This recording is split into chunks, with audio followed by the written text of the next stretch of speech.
Dirk, if you ask most poker players what the dream is, they'll say it's to reach financial freedom, right? At the end of, I think it was 2022, you completed that mission. So now it was time to retire, sit on the beach, drink a coconut, right? That's kind of what you do when you retire. But instead, you've said actually that those months that followed after you retired were some of the unhappiest of your life. Tell us, what happened? What happened to me is what happens to a lot of successful high-stakes players, where they initially start playing poker for the love of the game. Then a couple of years in, they try to formalize a goal for themselves, and oftentimes it's like not having to worry about money for the rest of your life, because that's a super nice byproduct of being successful in the poker sphere. And the same thing happened to me, where I had some initial goals where I was like, okay, I would really like to hit a net worth of 1 million or 2 million, not necessarily because I care so much about the money, but I care more about being able to do what I want to do whenever I want. And then something happened that happens to everyone. Like you have your initial goal, then the goal, like you hit the goal, and then there's a next goal, and then you're like, well, yeah, if it's 2 million and maybe 4 million is really nice for my kids or whatever. And then at some point you reach those goals, and then I reached a point where I was like, okay, this is more money than I'll be able to spend ever in my life. So what's the point of still playing poker? That was kind of where I was at. Yeah, you leaned into me being unhappy. So I reached my goals, and I was expecting for my life to start, but I realized my life was over, kind of. So I had no reason to come out of bed. I wouldn't put an alarm. I'd be in my bath every day from 9:30 till 11. No reason to come out. It was quite sad, those months. And I wish I spoke to someone about it, because I'm sure people have been through it. And it's something that happens to people that retire in normal life as well, where like poker became such a big part of my life. Just retiring from it was a kind of stupid thought that would be possible without repercussions. So it was definitely way more of a struggle than I thought. And I thought it was going to be the start of my real or new life, and it wasn't at all. So yeah, that was the most disappointing part about it, I think. Were you surprised that it happened? Or could you have seen it coming? And kind of what was the main thing that you're missing, like the main feeling that you were craving? Well, you have all those sayings about it's not about the destination, but it's about the journey. And all of a sudden you start like understanding what those people were saying.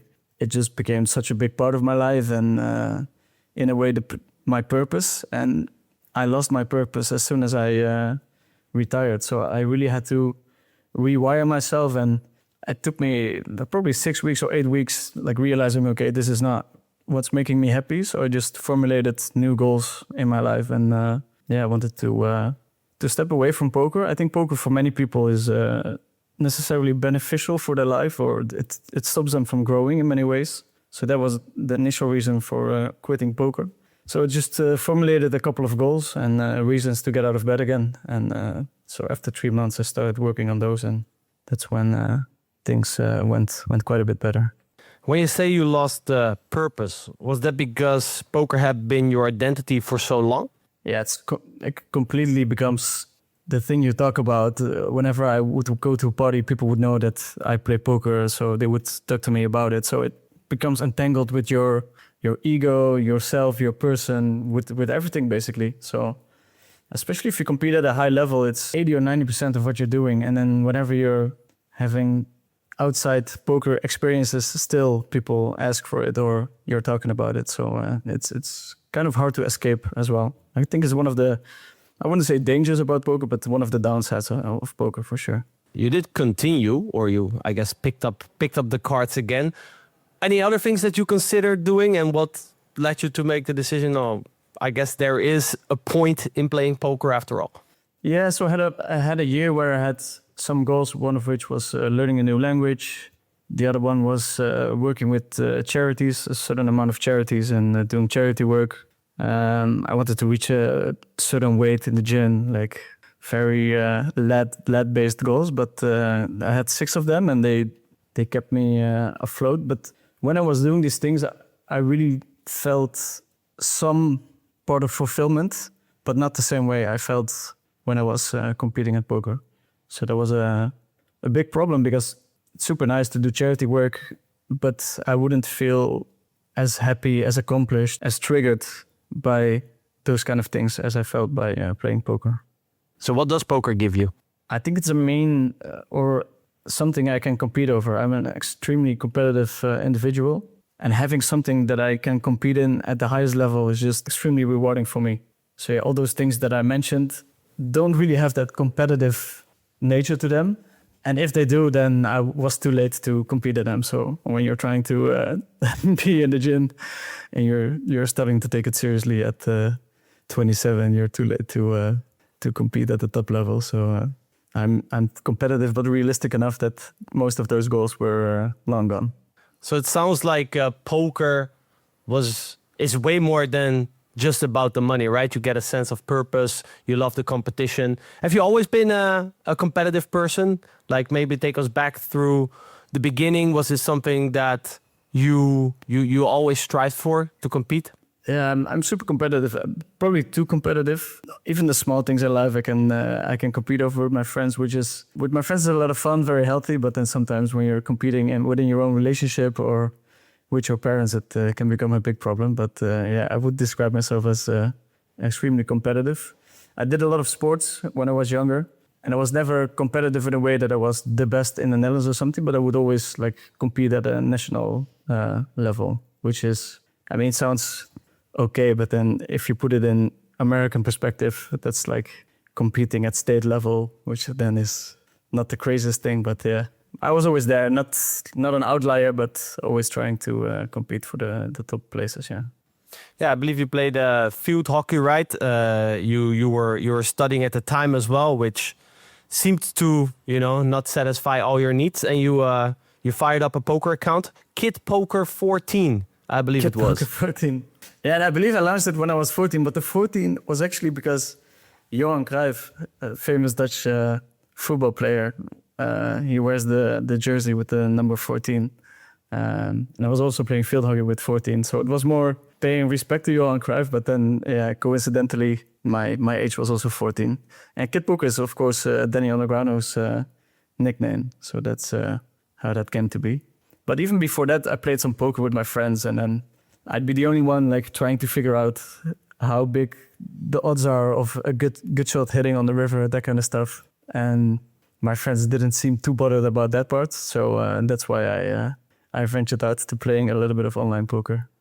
You mentioned that at an age that was very not TOS approved, I think it was 16, you said you already won like your first 100K. Tell us, how does a 14 to 16-year-old start playing for tens and thousands of dollars? Yeah, one I lost. I want to include that in the statement. It's very funny, the come up story. I played poker for fake money when I was 14, so nobody takes it seriously. So winning there is kind of a guarantee if you do take it seriously. And then I started playing a lot of free rolls. I've grinded free rolls for almost a year, so I would know the schedule by heart on PKR. I don't know if you guys are familiar with PKR, but it's like a kind of Sims-based poker site. So probably the softest games back in the day were hosted there, because it was more about the graphics than about the poker. And then as soon as I turned 16, I asked my dad for some money in a poker account. Of course, my account was like my passport. I couldn't put money in my account, so I asked him to play on his name. He said yes to it. Initially, he said no, but then he read some kind of book on raising kids that said sometimes you have to say yes when you feel like you have to say no. And apparently that was the moment. Like, if I'm trying to wrap my head around it, doesn't make sense to me. But he said yes. He said, "Don't tell your mom. We'll put 50 euros in there. That would be my like usual birthday gift. And if you lose the money, that's the end of your poker career," which was a pretty cool idea. And then I lost the money within a week with the credit card account still attached to it. And back then it was way different, because nowadays you have to get a message. He'd find out for sure if I put some more money there, but he didn't. So I did that a couple of times up until I lost probably around $1,000 or something. So I went to my dad. I told him, "Listen, Dad, I fucked up. I used the credit card more than I was supposed to use it." So he naturally concluded that I lost the money. So I told him, yeah. He's like, "Okay, you have to pay the money back." I did have the money in my own bank account because I was like working all these small jobs.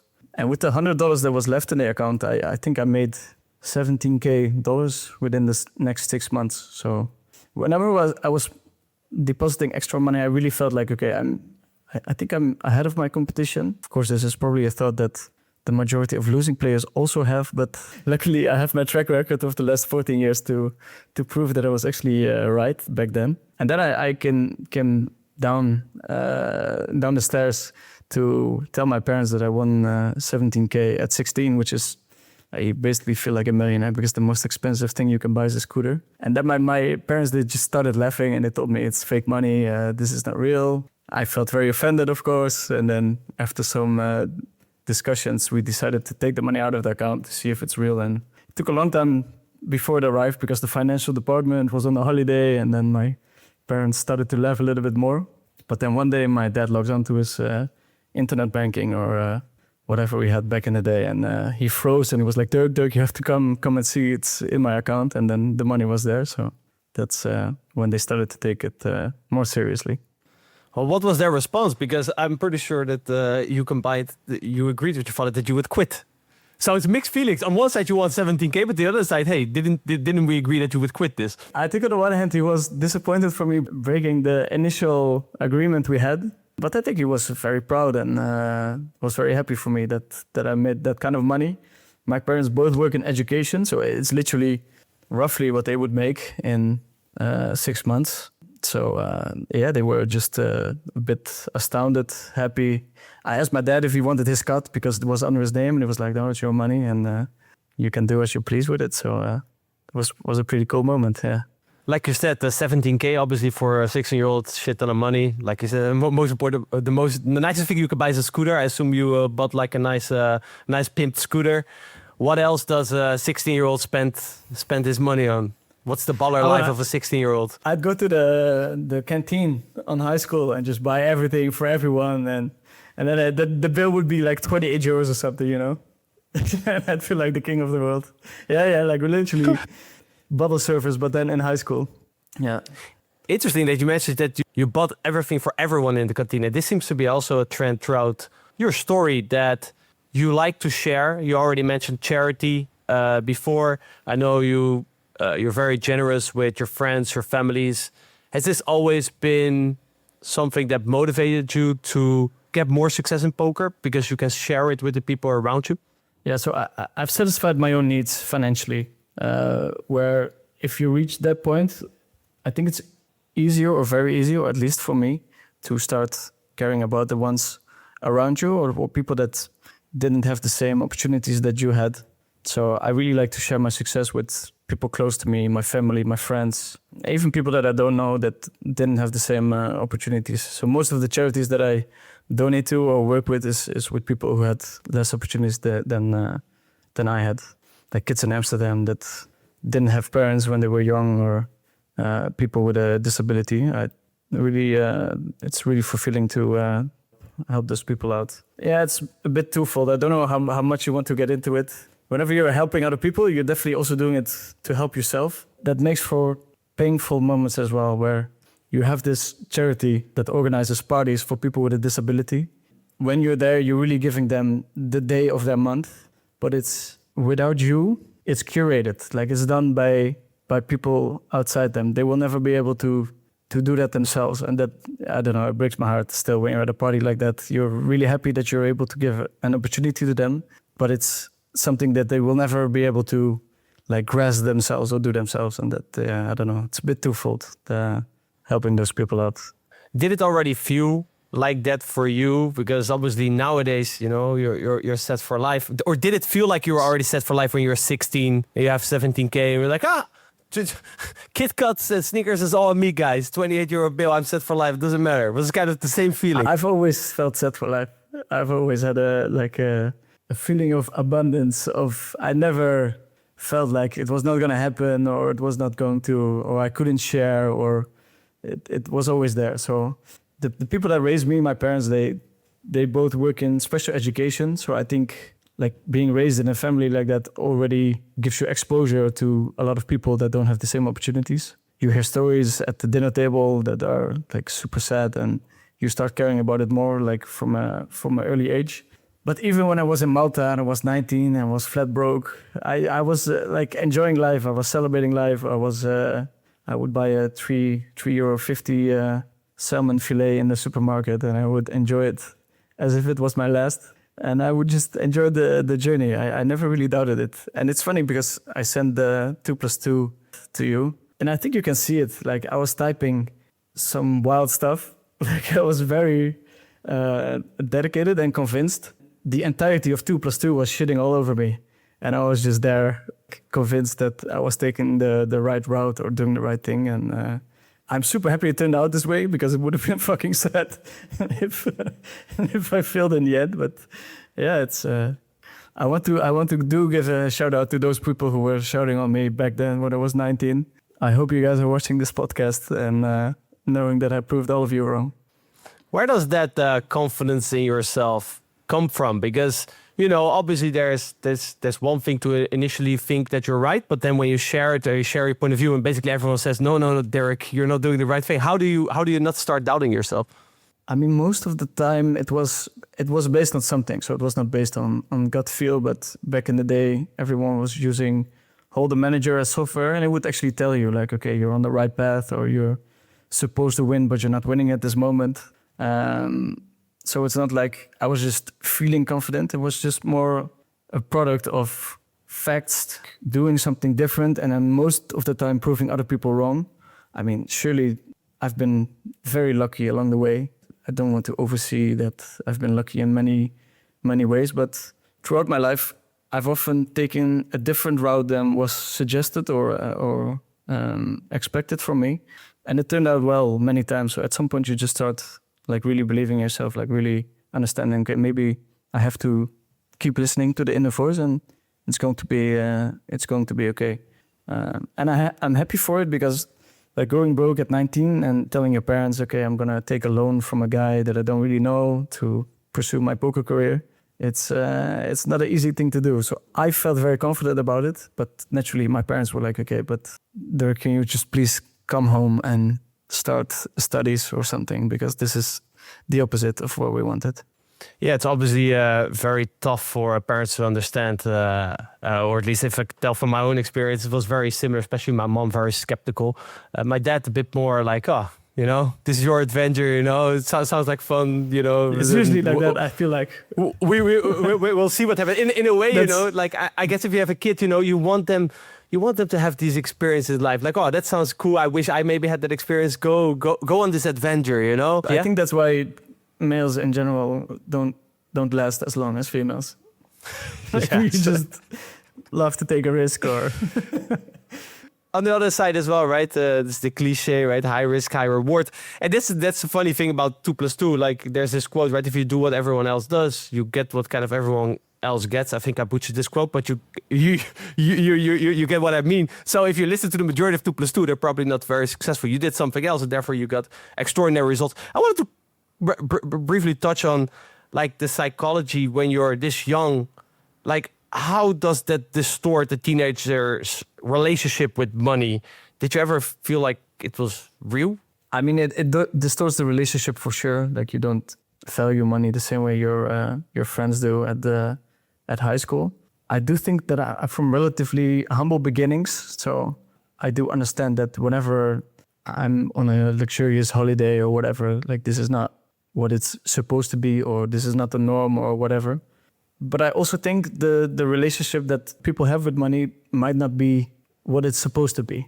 So just because a lot of people have a certain kind of relationship with money, it doesn't mean that is what everyone should have with money. So for instance, I remember when I was 18 and I moved to Malta, that the first thing that I did was hire a cleaning lady, because I thought it was extremely logical that I was making this much money per hour.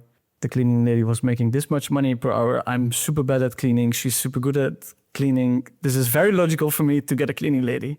But then when I would tell adults, mostly like people that were older, that they were in shock. They were like they were totally against the the idea of an 18-year-old having a cleaning lady and the principal and blah, blah, blah. And I was like, but this is the most logical decision of my life. This is, I really didn't understand it. So I also think there's a lot of things ingrained and imprinted in the minds of people, and certain things should happen at a certain time. I never had this kind of thought. So I never thought this has to happen at a certain time. I will always was like, okay, does it make sense to me? If it makes sense, then I'm just going to do it. I can see it in front of me, Dirk trying to explain, but it's super plus EV to hire a cleaning lady.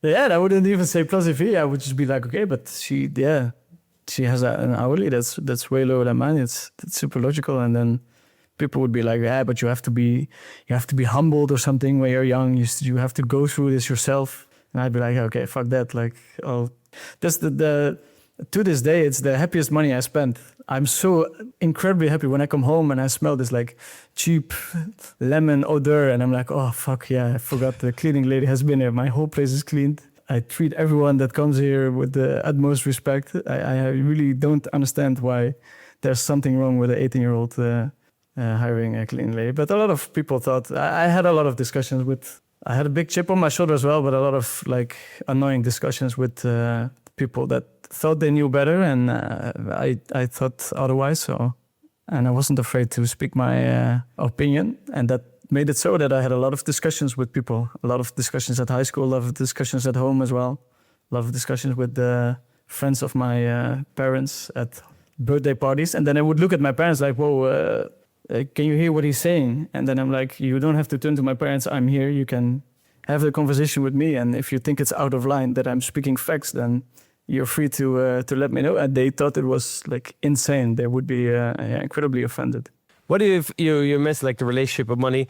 Do you see a trend with successful poker players, and maybe also with the ones that, maybe don't reach the same heights you have, in terms of how their relationship with money might hold them back or help them reach success in poker? Yeah, I think like the whole plus EV community is very toxic, and it can be terrible for your life. So if you do everything to maximize making as much money as possible, you do miss out on a lot of valuable life lessons, a lot of important moments in life. And I've struggled with it throughout my career, and I'm still struggling with it, where there's this social gathering that's going to take 6 hours. Okay, well, this is my hourly. This is going to cost me this much money. It's a bit of a prison where it's very like hard to enjoy social gatherings and that kind of stuff the same way that people that don't have to care about it anymore. And it's super unhealthy and toxic. And I'm well aware of it. I try to fight it a lot, and I try to choose those social gatherings over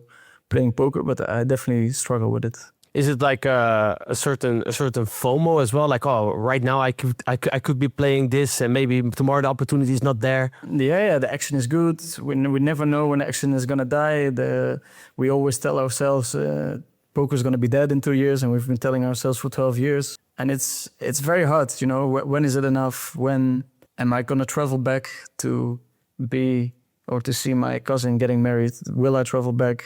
How much time is it going to take? And it made for a lot of painful decisions in my life, for sure. You said it's still an ongoing thing, but what is the main adjustments that you made? Like, what did you learn over the years that how you think about EV different now than back then, in a more healthy way, a more healthy relationship with it? Not every hour is to be consumed at the poker table. So looking at your poker career, it can be very healthy to work in blocks where you're like, okay, this is what I would like to do. I would like to grind 3 hours twice a day, where I still have a healthy life outside of poker. And then whenever it's 10 o'clock at night and my friends invite me over for drinks, I'm not having 6 hours of drinks with them times my hourly. This is just time outside of poker. Like, this is not, you don't co-mingle the hours outside of poker with how much money you make. Because that's the funny part about being financially free. I'm financially free, but I still have this thought in my head whenever I'm somewhere. So I'm far from financially free. Like, it's crazy that I still have this thought, and that it's still holding me back from making certain decisions. I mean, it makes sense, right? Your whole life you try to optimize for EV. Actually, you're not the first one that I hear saying this. I know some other friends of mine have retired as well, and then then they think about new things that they want to do, and then they say, yeah, but you know, it costs this amount of time, and this is the EV. I'm like, who cares what the fuck the EV is? You have enough money, exactly. man. Like, think about other yeah. things, you know. Is this something that you will enjoy spending your time on? But I can imagine, like, you know, you've been just imprinting this thought over and over. Yeah, it's very hard. It's hard to break that pattern. And I think I broke the pattern to the point where if I'm doing something else, I just know it's nice to evolve outside of poker. But for instance, when the action is very good, I still sacrifice my personal relationships over being able to be at the poker table whenever a really good action is there. So it's a struggle till this day, for sure. Yeah. Is that an approach that helps you? Maybe like you go all in at the moment that the action is good and then completely focus on your social life, or have you tried more of like a balance? Because okay, I played 3 hours in the morning, 3 hours in the afternoon, and then now do you like more combining, or do you like more like, okay, I'll go all in this and then I'll go all in that? I tried everything, and what works for me is going all in on both sides. So whenever the action is very good, I would go all in on poker, and I don't mind clocking 10 to 12 hours at my screen. Also gives me the freedom in my head. Whenever the action is not there, I'll have a nice holiday in Japan with my parents, and then I have another holiday with my girlfriend, and then I spend a week with my friends, and then I come back to the poker tables and I fully lock in. But the in-between mode, I mean, for some people, maybe it works. For me, it doesn't work at all. I think it really works well when you work in clusters. So, I mean, even drinking, it might be a weird example, but I think if you drink every weekend, it's one of the most detrimental things you can do to both your health, your time, your career, everything. And I think even that one, how unhealthy it is if you cluster it, where you're like, okay, I have this week where I have all these social gatherings, all these like little evenings out planned. I still think it's way better to do it within 1 week and then have 2 weeks or 2 months off, than do it every weekend where you just lose all the gains that you made throughout the week. That I think clustering is the best way for the bad stuff and also the good stuff, like going to the gym, eating healthy, sleeping, pursuing your career in poker, that kind of stuff. You already touched on it earlier when I said you won 100K at 16. You corrected me straight away that you also lost it. You mentioned that you started your poker career moving to Malta, and there you went broke as well. Tell us a little bit about what the early pro life of VeniVidi looked like there in Malta. Very crazy, very crazy. I don't know how many details you want, but I had a lot of bottle service in Malta, and it was not the one in the club, but the one behind the screen, and with a 1.5 liter bottle, because I was multi-tabling too hard and I didn't want to go to the toilet. So it was a big grind. I was living by myself, and I never really learned how to take care of myself. So the first 6 months were bad. Like I had moments where my cleaning lady would walk into my apartment and I would make a sound like, oh, this is probably was one of the worst states you see an apartment in. Like it was bad. I think I had a nice wake up call when my parents came over for Christmas. During the day, I would really grind 12 hours on end. So I would have this box of Ferrero Rocher next to my desk to make sure that I had enough calories during the day. And then when my parents came over and I took off my shirt, everyone just bursted out laughing, because for the first time in my life, little saggy tits and a small belly, and yeah, everyone was not really used to it. So that was a nice wake up call where I was like, okay, I'm taking terrible care of myself and I have to step it up. But it's tough, man. I was really by myself and I had no guidance at all. Like if I could go back in time, I would do a better job, or I would search harder for someone that could take me by the hand and say, okay, well, this is what you want to do. Make sure you fix these things first, like your sleep, your health, your diet. Poker will follow, instead of the other way around, where I would just fully focus on poker, and then all of these other things would go completely wrong. And then, you find out how it should be done the hard way, kind of. So it was not very, it was not a big the Ferrero Rocher grind was not a big contributor to your poker success. Not really. I mean, I clocked amazing hours. It made me able to clock amazing hours, but it was definitely not the best way to go about it. I read something interesting. You said that you initially did pretty well. I think you said that you ran your bankroll up to 150K, which was beyond your initial 100K goal, but then basically doom switch hit. You had 10K left, and I read that you said and this is pretty fearless because it seems like you said, listen, I'd rather go broke than have to grind 200 PLO for the next 3 months. That's super fearless. Yeah, it's kind of the discussion when you have a company, you start a company. Okay, do I want outside capital or not? Where you clearly see the company is struggling, and do we cut all the costs and try to keep it alive, or do we find help from outside and raise outside capital? For me, again, why it looks so fearless is, but for me it was completely logical. I was playing 400 PLO and I was clearly beating the game. Like my holder manager was telling me that I was on the right track. Like I was not crushing the game, but I was doing good enough where I felt like moving down to 200 PLO was not the way to go. And then everyone on the public forums was telling me, no, you have to go down to 200 PLO or 100 PLO and then grind your way up 4 or 5 months and then come back. And I was like, no, fuck that. I stay here. If I go broke, I'll get outside capital and I stay at the same stakes. And that's what happened. So it's not like the story was like, and then I beat the stakes and I swung up. But I went broke. I looked for outside capital. I found it pretty quickly. I had my holder manager to show for, like, okay, I should have won this much money and down this much money. Do you want to invest in me? For sure, I got super lucky with the first person I reached out to said yes. And then he happened to be part of a poker group that was super high up in the PLO cash game streets. So when you talk about luck in your career, this is one of those like pivotal moments where the guy that I reached out to happens to be, I didn't even know when I did it. We met each other because he joined my table and he had the Maltese flag. I had no friends there. So I said, you want to go for lunch? I had no idea who the guy was, but for lunch, and that's how we met. So we talked a bit on Skype every now and then. Then I went broke and sent him a message with the request for funds. So this is one of those pivotal moments where my career would have been completely different if it was someone else backing me that didn't have the same kind of knowledge or know-how. It really catapulted my career after starting the staking deal.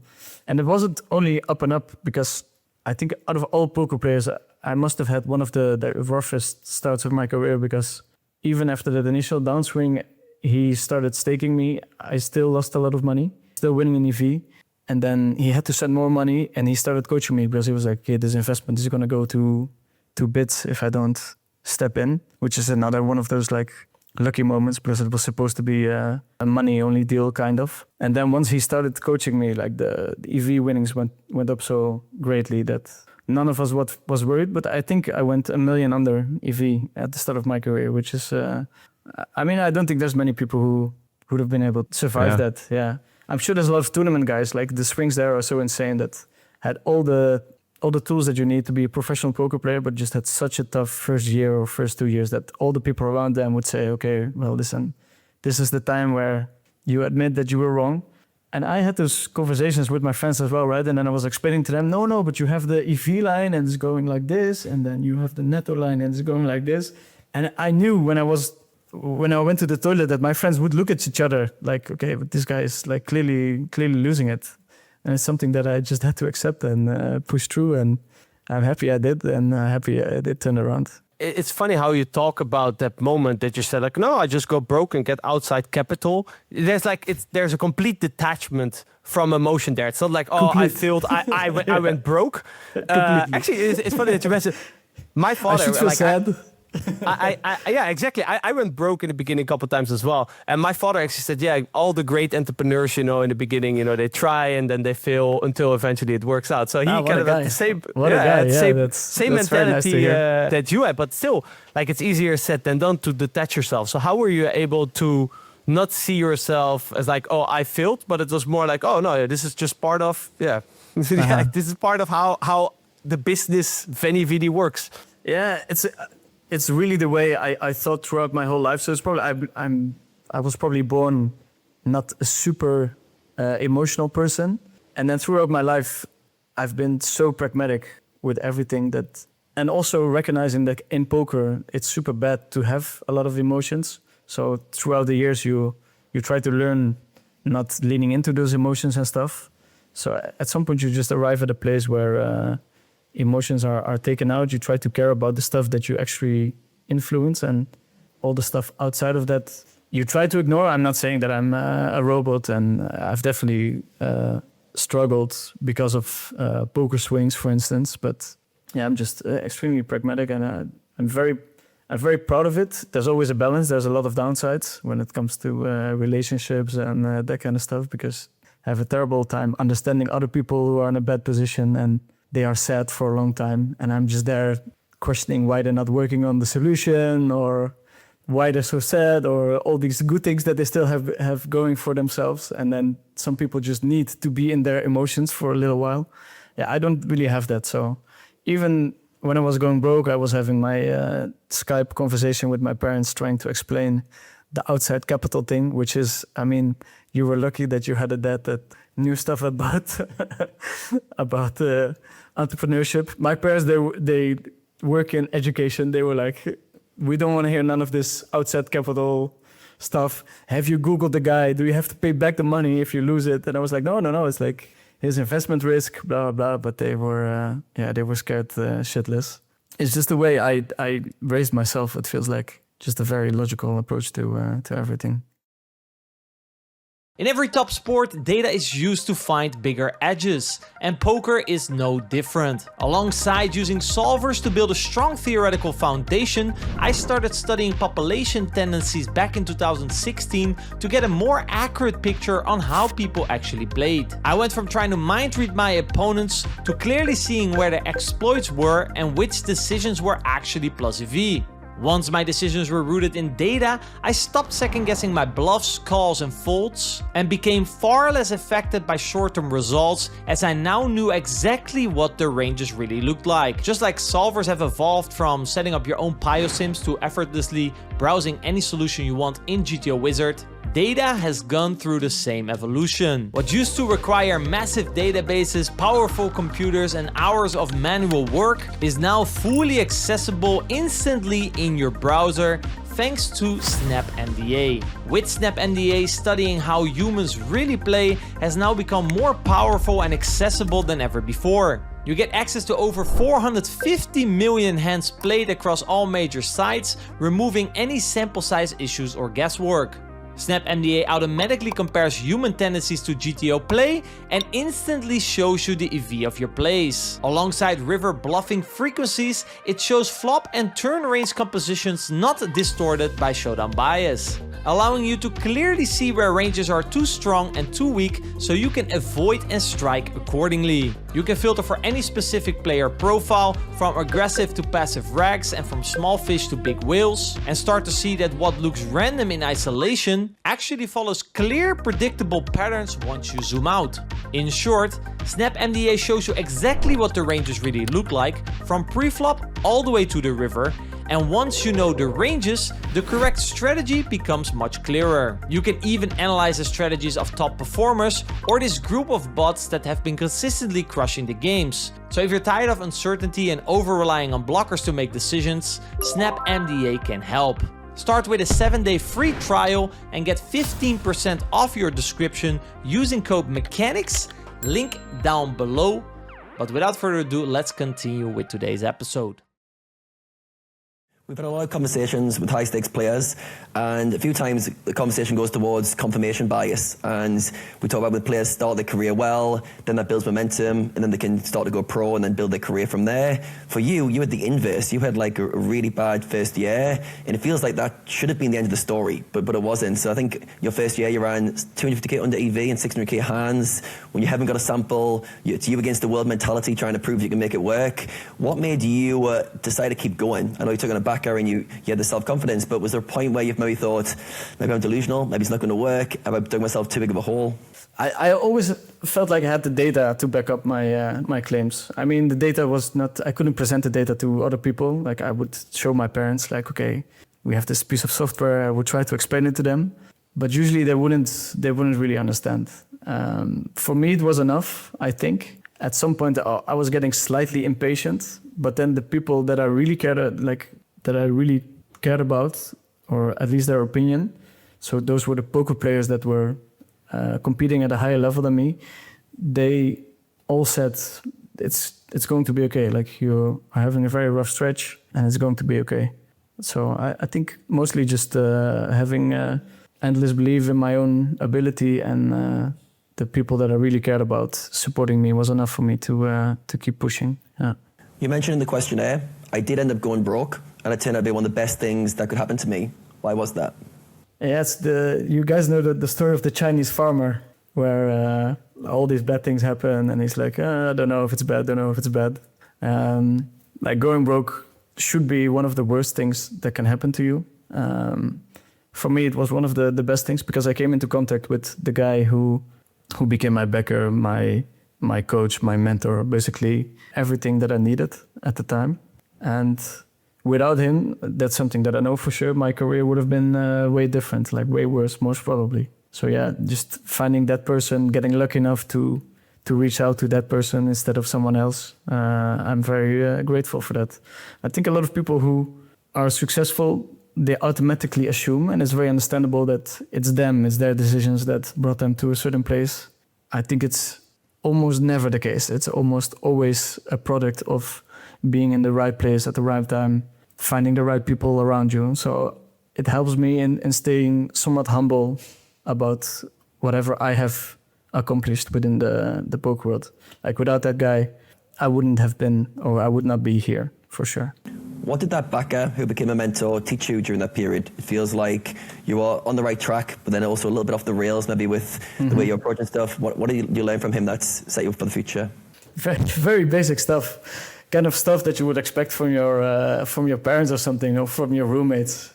They'd be like, okay, you have to sleep well, eat well, you have to exercise a little bit, and you have to not watch a series next to your screen. Like super basic stuff that makes a lot of sense, but when you're just in your own like little tunnel, sometimes you can forget. So he would advise me on that stuff, but then on a deeper strategic level, he'd be extremely helpful with. And this is back in a time where I was a winning poker player, but I was not super aware of, for instance, the 7 betting lines and making sure you put strong and weak hands in every line. Like poker would be so basic back in the day that just him telling me, okay, but we have these 7 betting lines, and I see that you're putting your value in your bet line all the time, but sometimes you wanna check it back.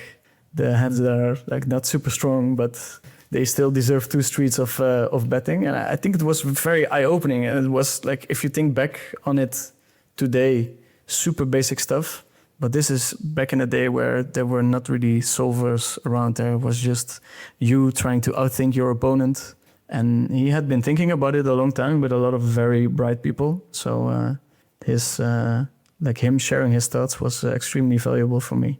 Whenever he started coaching me seriously, and it's not like he coached me 100 hours, literally after 10 or 15 coaching hours, I think I started beating the game pretty heavily. And also my trust in myself and my confidence went up quite high. And I started really believing that this would be the right direction for me, right path. What was your mindset like around that time? It feels like you've got a very high level of confidence in yourself, which can inflate to a bit of an ego, thinking you know more than you do sometimes. But it feels like you really were a sponge with this mentor coach of yours, and you really took everything in. Did you feel like you very quickly took on the role of a student and absorbed everything you could from him? I do have this thing where I have it's an illness of overestimating yourself within every category possible, which is also a little bit of a superpower.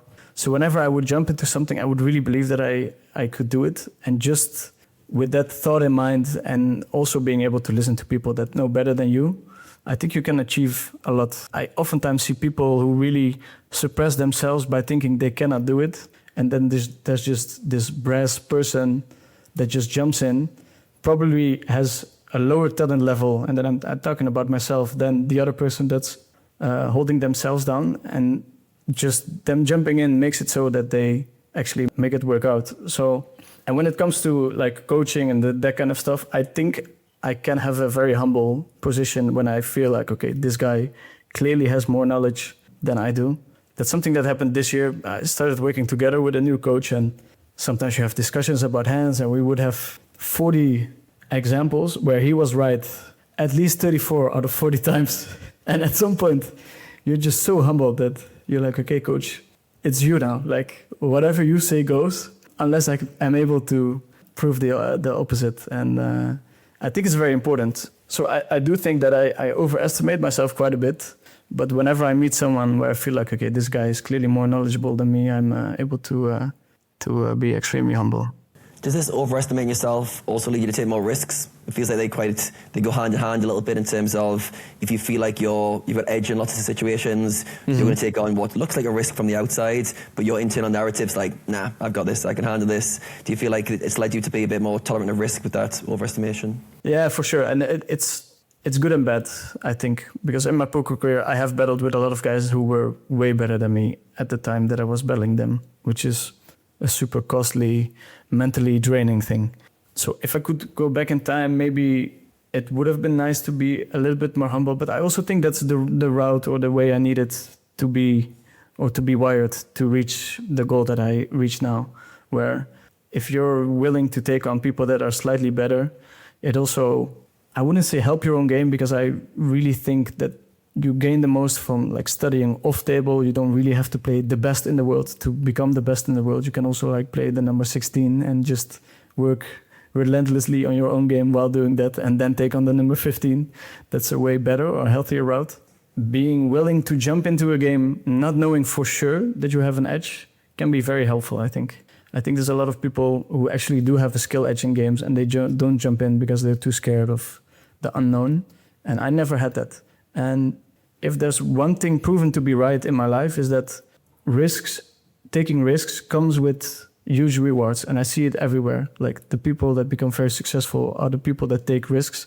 Also, the people that become most unsuccessful are also people that take the most risk. But I saw that in this category of outliers, it's the risk takers that are overrepresented. I have been surrounded by people who don't take risks at all throughout my whole life. My parents, they have never invested money or that kind of stuff. And for me, it became very apparent and very logical that, okay, it's really for the people that take a lot of risk that are rewarded more than they should, probably, more than they should. So yeah, that's something that I really did a lot, and it proved out to be right so far. And I think in history, it's been proven that that's the way to go. Yeah, it feels like you've got a bit of a superpower there, because you've got the mindset that risk has a huge reward, so that kind of positive relationship with overestimating yourself and putting yourself in tough situations, but you can also deal with the downside, because I also feel like with risk tolerance, you've got to acknowledge at some point you're in a hole. At some point you're $1 million in a back-end deal because you back yourself, took high variance situations, and now can you handle that? So I think with the one on the upside, one on the huge reward, you've also got to be able to handle when things go badly. It feels like for you, just your upbringing, your general personality, you feel like you can handle most downswings, most down situations, and almost smile through it. So yeah, with that, is there anything you do differently when things aren't going well externally? It seems like you just almost like keep going and just get on with it. But I'm sure there's certain things you have to adjust in terms of the way you approach things when externally results aren't going your way, or you're not in the situation you want to be. I wanted to touch on one thing. When I said I ran 1 million under EV, I never went 1 million in the hole with my backer. I always like hovered around being break even and just ran terrible. I think if I lost 1 million, that my backer would have said goodbye to me at some point. Sorry, your other question was? Is there anything you do differently when you're going through tough times? How do you stay resilient? I class the ability to show up and keep putting in the work when things are hard as resilience, as a skill set. And it feels like for you, throughout your life, you've been able to not overreact to bad situations. So anything you do differently, or mindsets you have that get you through tough periods? Yeah, I probably, whenever I run bad, is when I'm most hungry to work on my game, to lock in, to grind very hard, to prove myself. And it's mostly the periods where things go very well, go automatic, that I become a little bit lazy, and then you have a bit of a spell where you don't work on your game hard enough, and then usually the inevitable happens and you hit a bad run, and then you lock in again. So for me, whenever I run bad, I'm just extremely motivated. I'm studying harder than ever. Not always in a super healthy way, like I definitely sacrifice sleep and my health over being able to come out of a hole. But yeah, it motivates me greatly. How important is having the right environment for poker success? Having the right people around you, forming the right kind of networks? How much does that impact your success? For me, it was the difference between making it as a professional poker player or not making it. Because after I turned 22, my girlfriend broke up with me.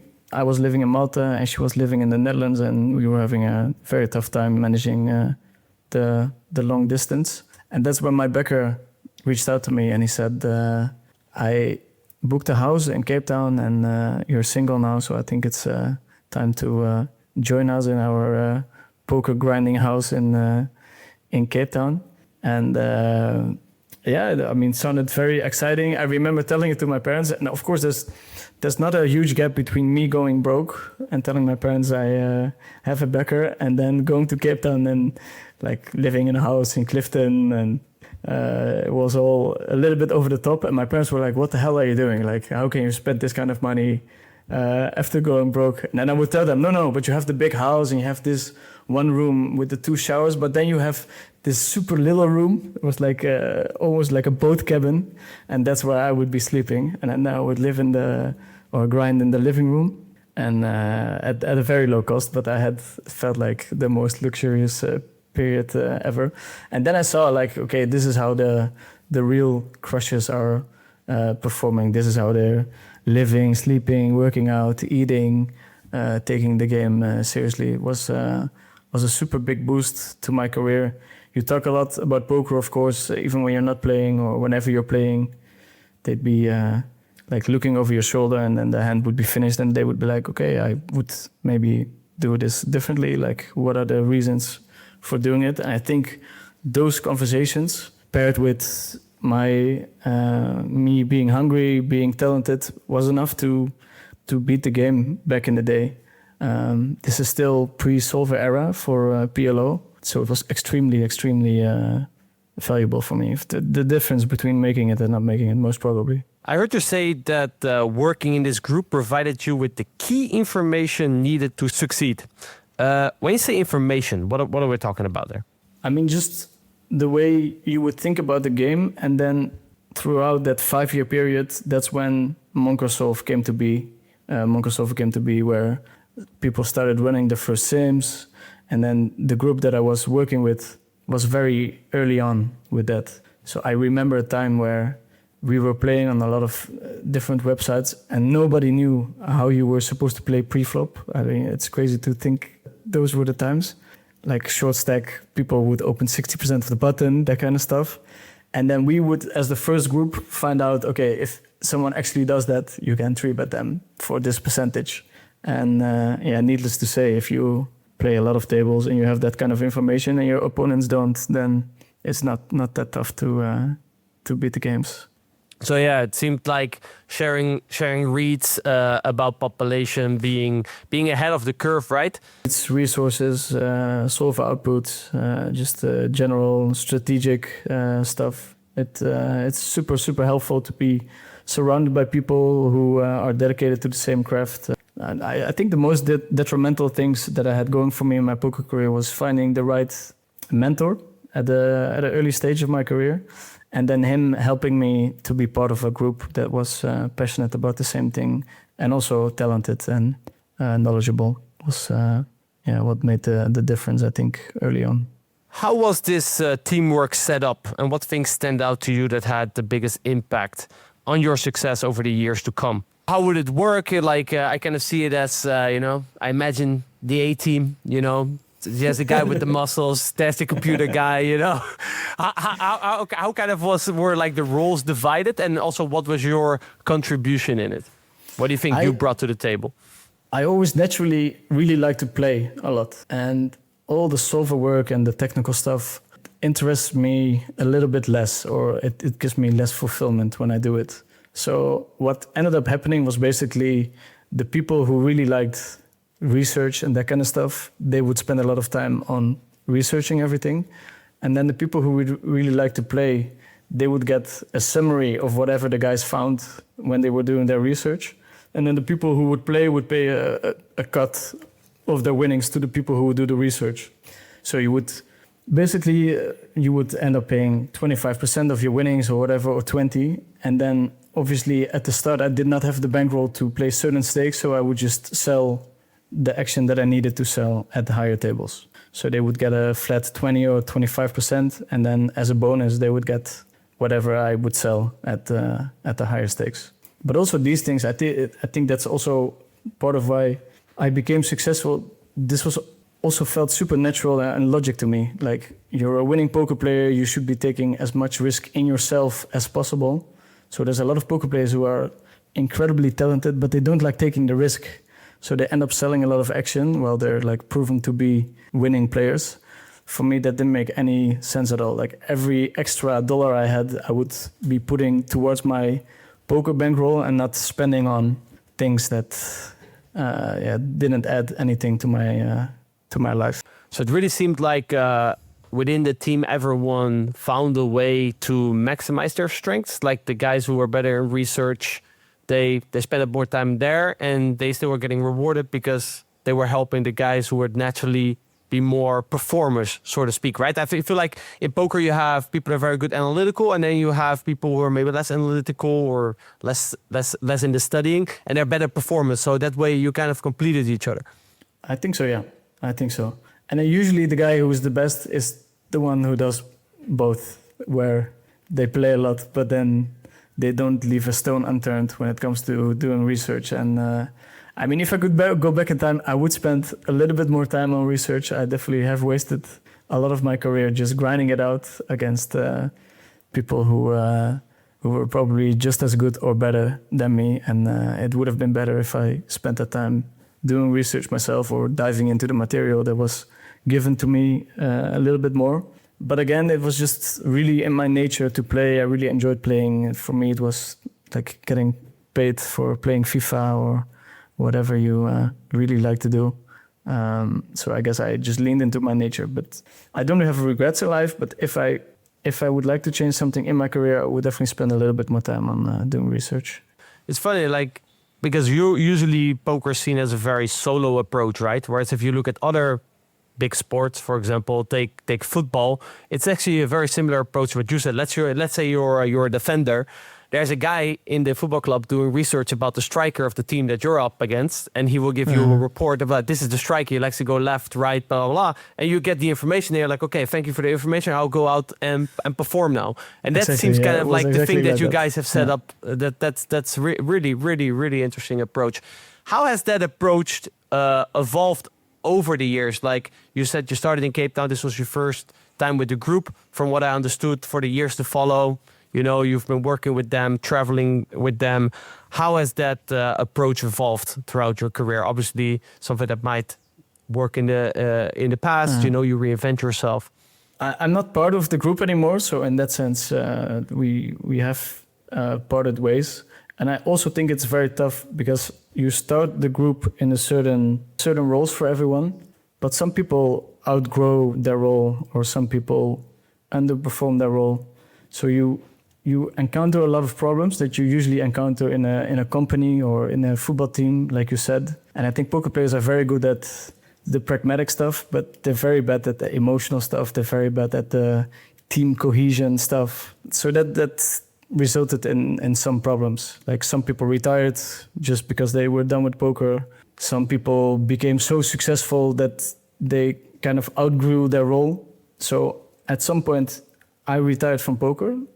I was still part of the group, so I didn't have an active agreement with them. When I came back to play poker, I wanted to be part of the group again, but they wouldn't let me back in. So I would have to perform by myself. I would have to do myself instead of being part of them, which again felt super sad at the time because I worked together with them for 10 years. But when I look back at it, I'm very happy that it happened because it reignited my fire to prove myself. It made me responsible for my own research, which was ended up being super important to perform at the level that I perform at today. And for sure, the last 3 years were the best years of my poker career in terms of the level that I reached, the money that I guess should have been making.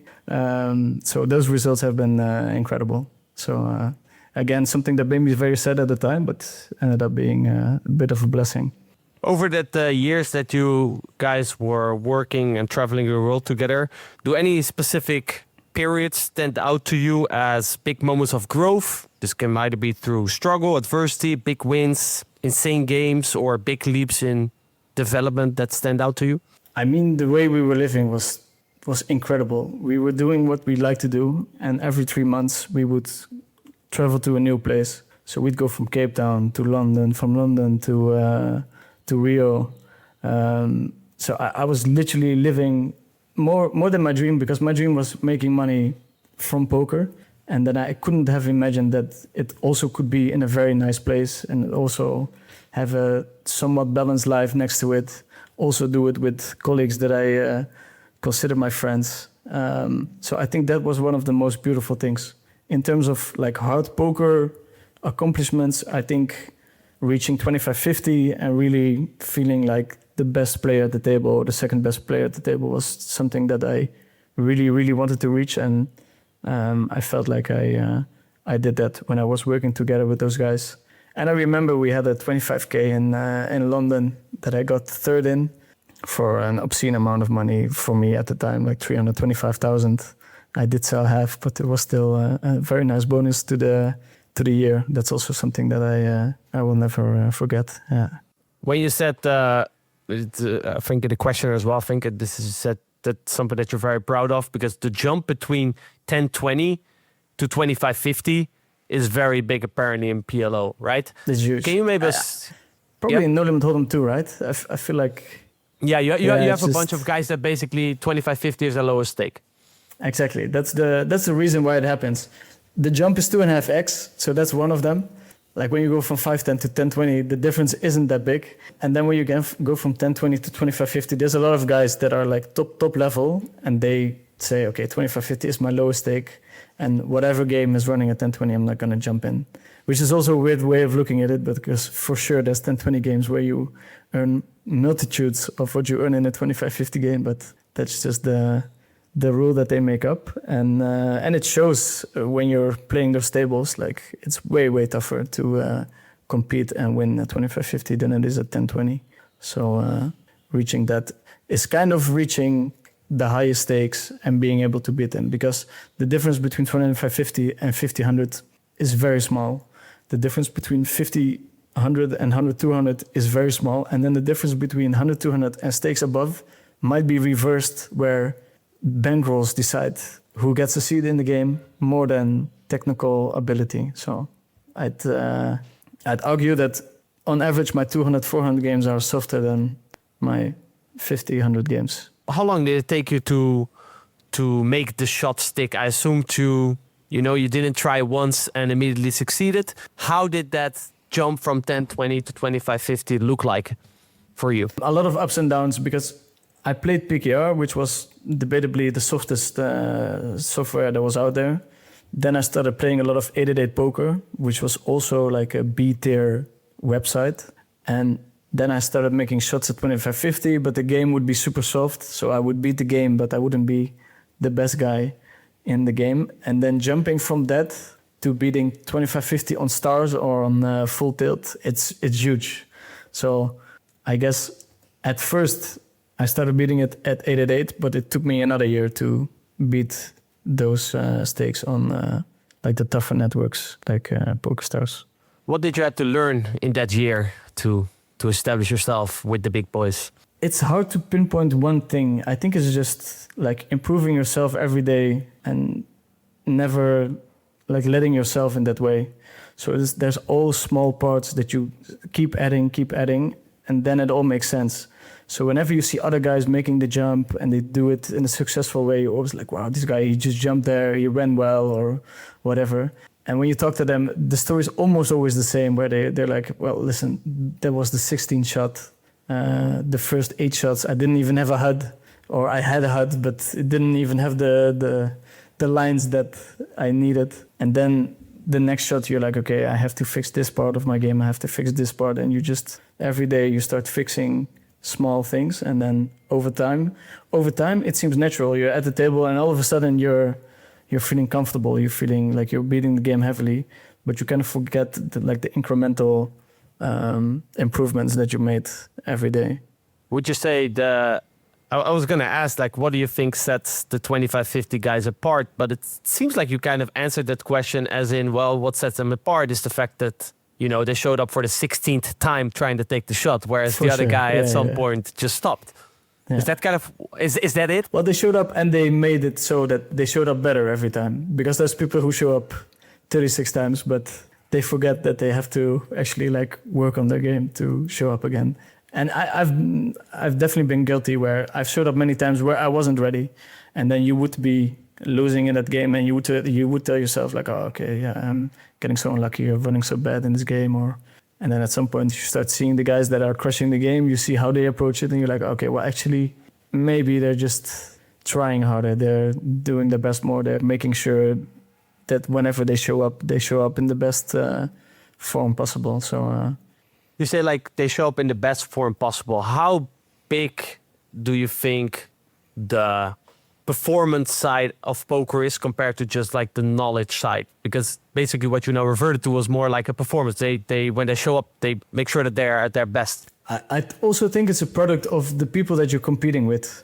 So for the longest time in PLO, there were such huge gaps in everyone's technical knowledge, performance knowledge, that it didn't really matter. Like I could show up tired, not feeling fit, and still beat the games, and that makes you a little bit lazy about it. You're like, okay, apparently this mode is enough to beat my opponent. So it's a bit of a product of your competition as well.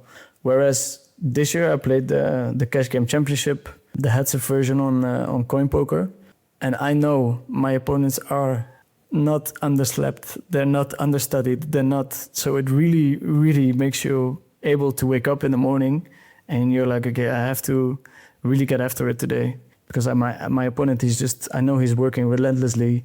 His sleep is on point, everything is on point. So if something like that is not on point on my side, and most probably their technical knowledge is going to be better, because these are all people that only play heads-up poker, I'm going to get eaten alive. So it's super motivating to play against players like that. And that's where I think that's the difference, where if you play against the best in the world, you don't necessarily have to do that or go through that to become the best in the world. It really enables you to show up as your best version, like to not to leave any stone unturned, to give it your all. While if you play with lesser opposition, it's very easy to get a little bit lazy and be like, okay, but I know these guys are also like playing underslept or whatever, so it's fine for me to do it. And when you're competing with those top guys, you just know, okay, these guys have everything figured out, so I can't allow that. Let me tell you about Hand to Note, one of my favorite tools I use to improve as a poker player. What do all our guests have in common? They are deliberate in how they improve. While most of you guys are discussing hands with friends, watching videos, or looking up a spot here and there, it's clear that the top pros build structured systems and use the right tools to actually get better. One of these tools is Hand to Note. Hand to Note tracks every hand I play. I mark spots in game that I'm unsure about or found interesting, which helps me let go of what just happened and stay fully focused on the current hand I'm dealt, knowing that all hands I played are stored and ready to review when my session is over. Because just like in sports, the next game starts when this one ends. After I perform my session, I go in review mode. I go over my marked hands, the biggest spots I've played, and filter for specific spots I'm currently focused on. Session after session, I build a database of my game, and over time, my tendencies and biggest leaks start to show. This information allows me to direct all my studying to what is most important. With that clarity alone, you can cut your journey to the top in half. But it's not just your own game, because Hand to Note tracks those of your opponents too. Every action they take is stored and ready to be analyzed, ready to be exploited. And as the legendary Sun Tzu said, if you know the enemy and know yourself, you need not fear the result of 100 battles. Clarity is power. Hand to Note gives you that clarity. So if you want to become more deliberate in how you improve as well and start exploiting your opponents at a higher level, check out Hand to Note via the link in the description down below to start your 14-day free trial, and use code MECHANICS to get 10%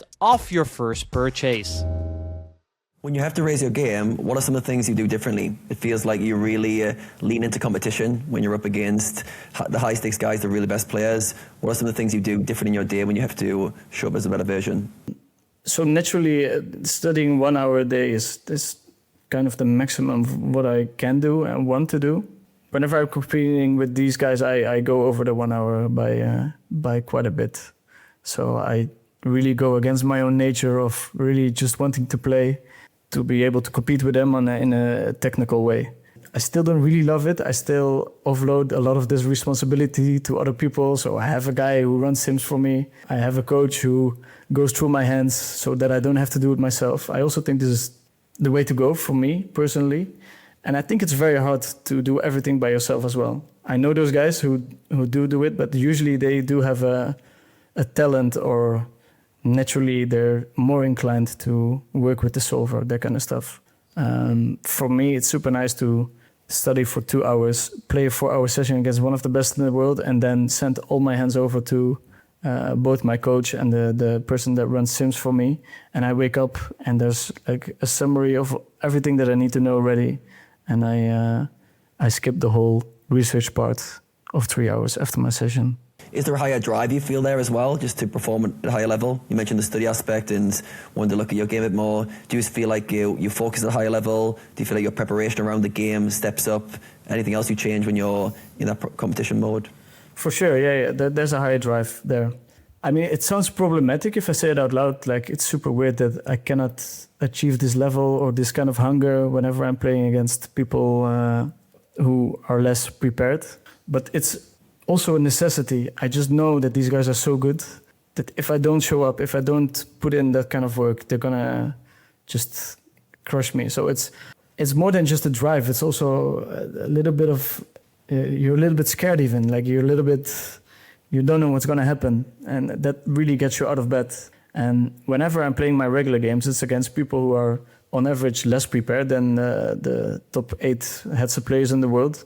And there's always one player that's playing for fun at the table, or most of the time. So it's just easier to be a little bit more lazy about your approach, I think. Are these the most enjoyable times for you? Do you like it the most when you've got a bit of fear, you're playing some really good guys? Does that bring out the character traits in yourself that you like the most? It's a very good question. I love it and I hate it. It's a pain that I want to feel. It's very hard to describe. You really, like, you sacrifice a lot. You can talk to these guys who compete in those championships, and you're locked in every hour of the day. And these were most probably the most busy 3 weeks of my life, because on top of those games, the online games at CoinPoker was super good. So after my session, I'd be grinding 4, 5, 6 hours as well. And then, I mean, I still have someone who I live together with, my roommate. I have my girlfriend who lives 15 minutes from here. They also want attention and time. And back in the day, that was not the case, right? I was living together with poker players, and I could play 14 hours a day and nobody would have a problem with it. But your life changes a lot, so it's hard to put in the same hours, same dedication. What makes it worth it for you now? All the sacrifices you mentioned. What makes sacrificing maybe your relationships, your health, or your time? What still drives you to make that trade-off? It's also a very good question. I think feeding the competitive monster that I have inside me. It's one of that would be one of the most honest answers. Maybe not the best answer, because I would love to say something different or tell everyone that I'm earning this money to give it away to charity, which I do intend on doing partly, but it's mostly like stilling satisfying the competitive beast in me. Yeah, and I think it's the case for most of these guys, because it's hard to believe that they sacrifice this much for something else. Yeah, I think there's a certain level of aliveness that comes from giving yourself fully to something in the name of competition, and it's hard to put a finger on it what it is, but it's obviously there's an ego driving to beat people, to prove yourself, but it goes kind of beyond that, where you just immerse yourself fully just for the sake of wanting to compete, which is just different than anything else. I think probably similar is maybe like thrill seekers, like jump off cliffs to get that kind of adrenaline rush. It's not really the adrenaline rush as such, but there's an element of I feel alive in the art of competition. I think some people don't get that, but people who do get it, like, of course when I compete, this is where I feel a certain uncertainty, fear, unknowns. Maybe it's the element of the unknown of what's going to come next that goes with that as well. That could be a driving force. Do you feel that could be true for you? I would compare it more to endurance sport, where people just beat themselves up for 8 hours, 9 hours, 10 hours, 12 hours. And everyone's like, what the hell are you doing? Like, why would you run this ultra marathon? This is clearly bad. This is bad for your body. It's not good for your body. It's bad for all the people around you because you have to put in this many miles in a week. But these people are just, they have a monster inside of them, and you have different ones. Like, I have an inner conversation at all times. So I'm always thinking about stuff. Always something is going on in my head. Whenever I do sports, or whenever I play poker, that's whenever the conversation is not there. So I just have a moment of rest from that, a little break from that. That's why I love doing sports. That's why I love doing poker so much. I log on to a poker network, I start playing, and 3 hours later, I look at the clock, and it's 8 hours later. It's complete immersion, flow state, just... Yeah, it's a combination of all those factors. It's really hard to exactly tell you why, but it's a combination of all the things I mentioned just now. Yeah, I think you summed it up well in terms of full immersion and being very present in what you're doing. All of a sudden the mind goes quiet because you're fully immersed in what you're doing. And there's a peace from that inner talk, that voice, do this, do that. I was curious to know from you, if you want to share some stuff, what are some of your inner monsters? Like, what are these voices that you have? What are some of the, if you've labelled them, or some narratives you have? Because we all fight our own inner battles, often secretly or without anyone knowing. But I think it's really good to know, like, a high performer like yourself who's able to just play poker at a really high level, there's still times where you're doubting yourself, where you're not sure. So what are some of the kind of voices you have on a regular basis, and what directions do they steer you in? For me, mostly it's a positive experience where I just have an inner conversation about things that I want in life or want to do better, that kind of stuff. But I think there's a lot of people who don't have it all the time. And if I had a button to shut it down at times, I would love to do that. But I just struggle. So the only way I do that is through sports or poker. And a good example maybe, and it's also something I really would like to dive into. I recently started talking to a psychologist, and I think it's super cool to understand that stuff better. It's something I should have done a long time ago. And I mean, again, I don't have regrets in life, but if I could do something different, it would definitely be talking to someone that can help you label those thoughts, like, why are those thoughts there? Is it bad? Is it good? Can it be helpful? Where is it coming from? I think it can be super helpful for people to do that. And a funny example is maybe you have those floating cabins where people go and float, and it's a means to relax. And for me, it's like the biggest torture room ever.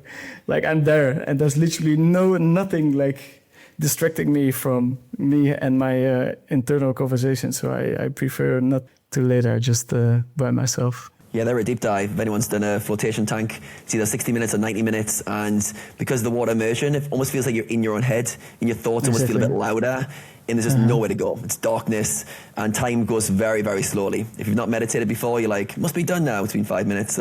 Yeah, I do those quite often, and it is like a very good way to understand how busy your mind is, and realize that your mind's very active. I'm sure most people are aware the mind's active anyway, but it also shows like we get bored so quickly, we struggle to be alone with our own thoughts, we have so many conflicting thoughts that are dragging us in different directions, and yeah, spending time with that is a healthy thing for most of us. It's obviously, I think, a flotation tank, if you jump into that without any maybe prior training to that, it's quite a deep dive. It's almost like throwing a little child into the deep end and go swim, because it's a tough experience. But yeah, for yourself, have you learned anything about your thoughts from either the psychologist or flotation tanks or meditations that's been helpful for you moving forward, either in your life or as a poker player? Any kind of patterns you've noticed?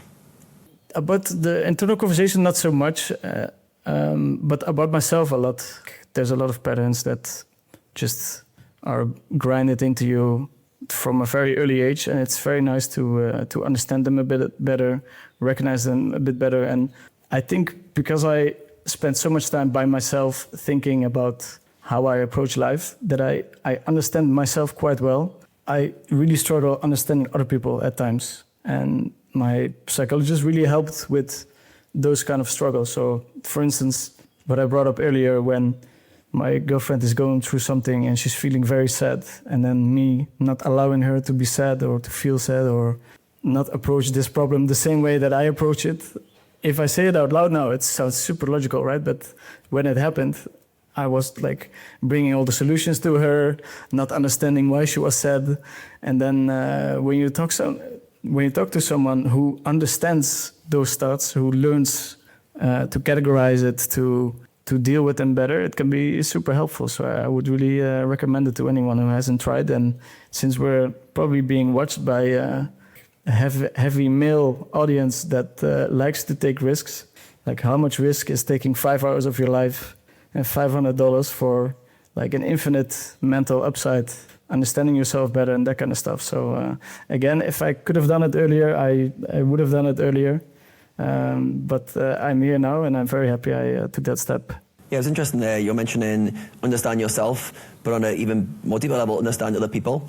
And often that's where like other people mirror like our own kind of understanding back at us. And I think for you, you mentioned not really struggling with emotions too much throughout your life. So when someone else is very emotional, it comes to the surface, he goes, hey, all these emotions, you're like, whoa, what's going on there? Let's have a logical conversation about this. Let's solution mindset in. I know René has had these conversations with their partner, me as well, where we try to find solutions to emotional problems, not realizing like emotions often are just have to be felt, have to be understood. Someone wants to vent stuff and we're just like, need to sit here and not try and find the solutions. But yeah, I really feel like it's if you want to have good relationships, want to understand yourself well, you've got to do a deep dive into your own kind of patterns and yes, realize how that's shown up in your life. I think often we overcomplicate things and we want to know the root cause of everything, where every moment's teaching you. Every interaction you have with your partner and it goes badly, it's like, oh, what went wrong there? There's a moment of introspection that can teach you how to show up better in those moments. So yeah, I think the understand yourself to understand other people is a huge thing. And if not, you're going to have problems in relationships, but also you're going to have a lot of blind spots for yourself. So for you, have you noticed any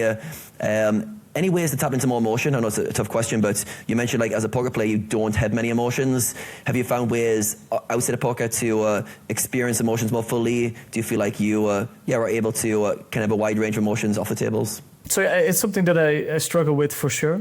I naturally probably don't have a lot of emotions, and then throughout my poker career, I tried to grind away every feeling I had in order to become the best at poker as possible. And it's very clear that it shows up in my personal life as well, where when something bad happens, barely respond to it, or I really struggle leaning into the emotion. Or I had a moment not so long ago where the pressure was just a little bit too much and I felt tears coming into my eye and I was fighting it so hard. And I was thinking, for who? I was there by myself. Clearly my body needed a release so badly, and I'm just fighting the tears there by myself. And it's just stuff that it's very hard to understand if you don't think about it deeply. It's very nice to talk to people about it. Yeah, I think there's just a lot to learn. I think everyone in poker is very busy with like trying to minimize their emotions. It clearly has an impact on your personal life, or it had it for me. I am a firm believer that you can train most things, so I think I can regain feeling more, and I'll have to pay a small price, and that's at the poker table. Whenever I have a super bad day, I'll be a little bit more bummed than I usually would be. But I'm trying to work on it. Like I try to feel more, to have more emotions, to lean into them a little bit more. Yeah. Yeah, I love that. I love like the openness to want to experience more emotions. Because as you mentioned there, the kind of allure to grind your way through feelings, to grind them out of you. We almost feel like we could be so logical that emotions don't come to the surface. Only good stuff when I'm having a good time, but none of this irrational fears and frustrations and stuff. Not realizing that emotions come as a full package deal, that we need to be able to experience a wide range, both the upside and the downside, and then getting the balance right, where often emotions can come in a negative way that impact your poor performance. So you learn to numb them, and then realizing, okay, when I numb them here, I also numb them away from the tables, and how does that impact my whole life, and really trying to navigate being a high performer who's very much in control of their emotions, but not from a suppression angle, and that kind of balance is very tough. And as you mentioned, I think the skill is very learnable. I think it's emotional regulation would be the category for the skill, and it's all about being able to feel emotions but not getting overwhelmed by them, not suppressing them, not pushing them away, and allowing yourself to experience a wide range. Now with the poker tables, when you're not used to feeling emotions, you start allowing yourself to feel them. That might not be an easy kind of thing to navigate when you're so used to shutting them off. But yeah, I think if we want to have full lives, we want to be happy, we want to have good relationships, there's an element of going, wait a second, what are these emotions I'm afraid to feel? It's funny you mentioned kind of wanting to cry and then holding it in. I had this experience as well in January, or last January. I did like a silent retreat, and basically it was 10 days of meditation.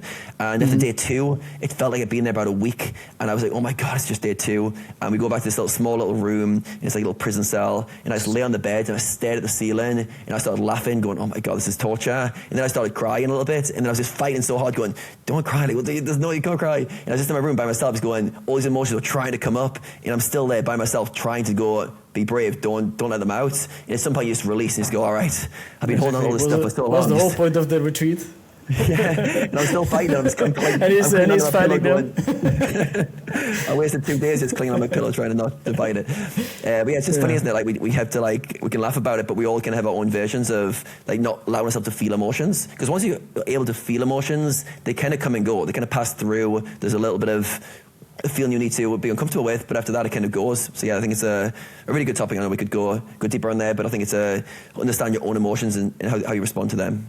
Don't you guys feel like it's a bit of a myth to think that we actually hold our emotions in? I feel like it's going out, but in a very subconscious way. So that's, I think, the main difference. Like, you can, like, consciously let it out, right? You feel like you want to cry, you feel like you want to scream because you're angry. But if you just, you know, just keep it in, then it goes out very subtle in a little comment here or a little comment there, or, you know, you close off in your attitude. Don't you feel like it's basically impossible to really keep it in?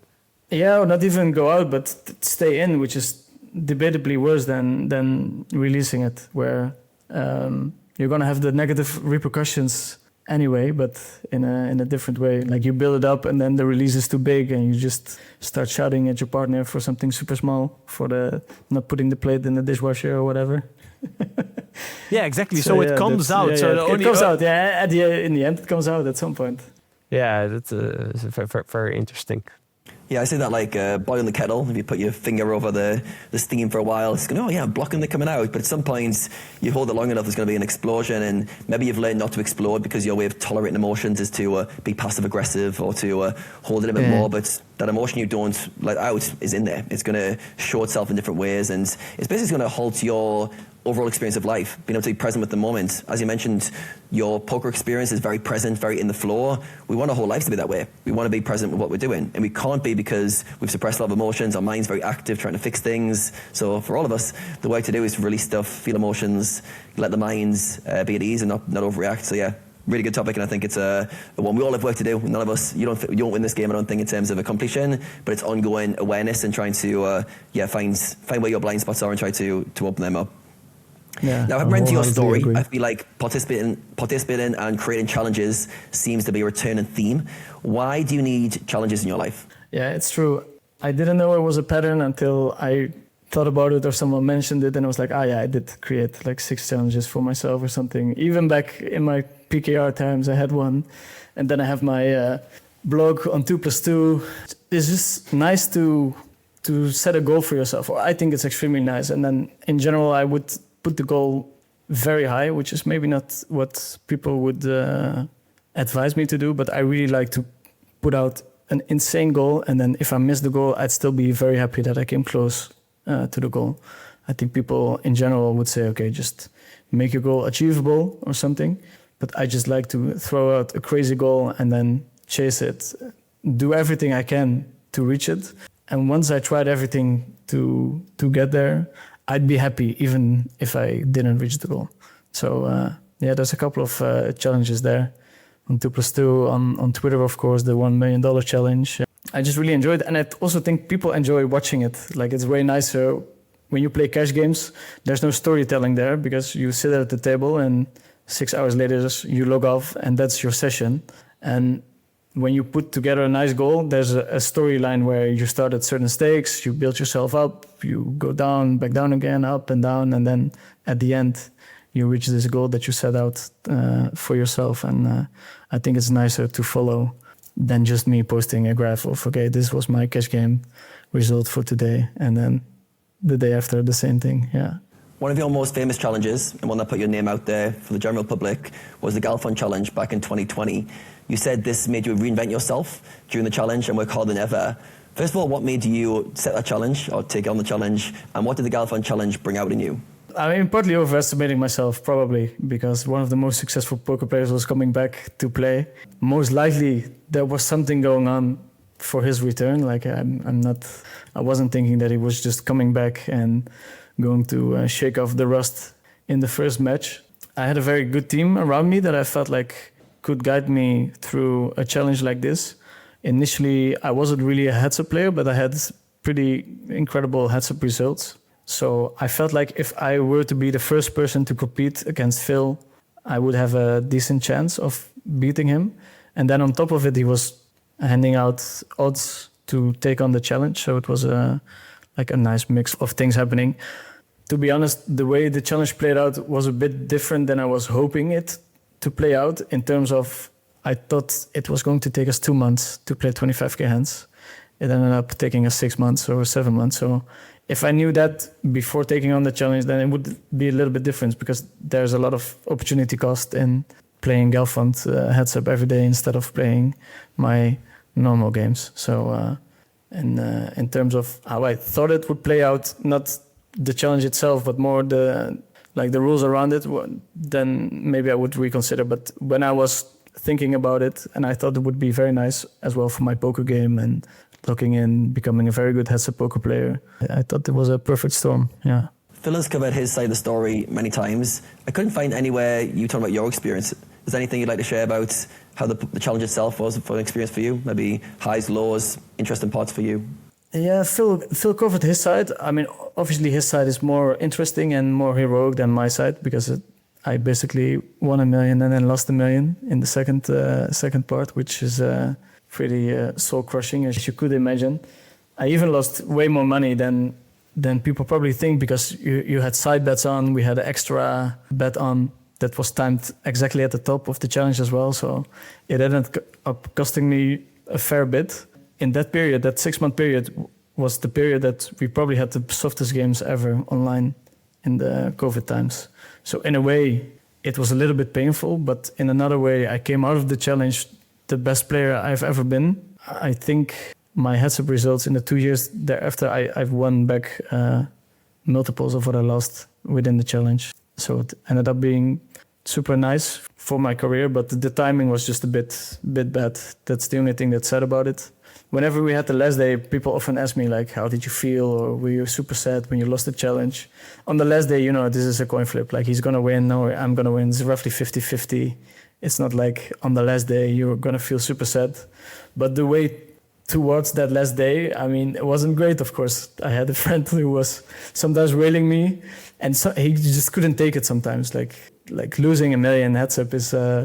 It's quite rough to do it. Like it's impressive. If you fold your hands, you're at a 75 BB loss rate. So I wasn't that far off. So yeah, those sessions were not that much fun. But I think considering everything that was going on, I handled it quite well.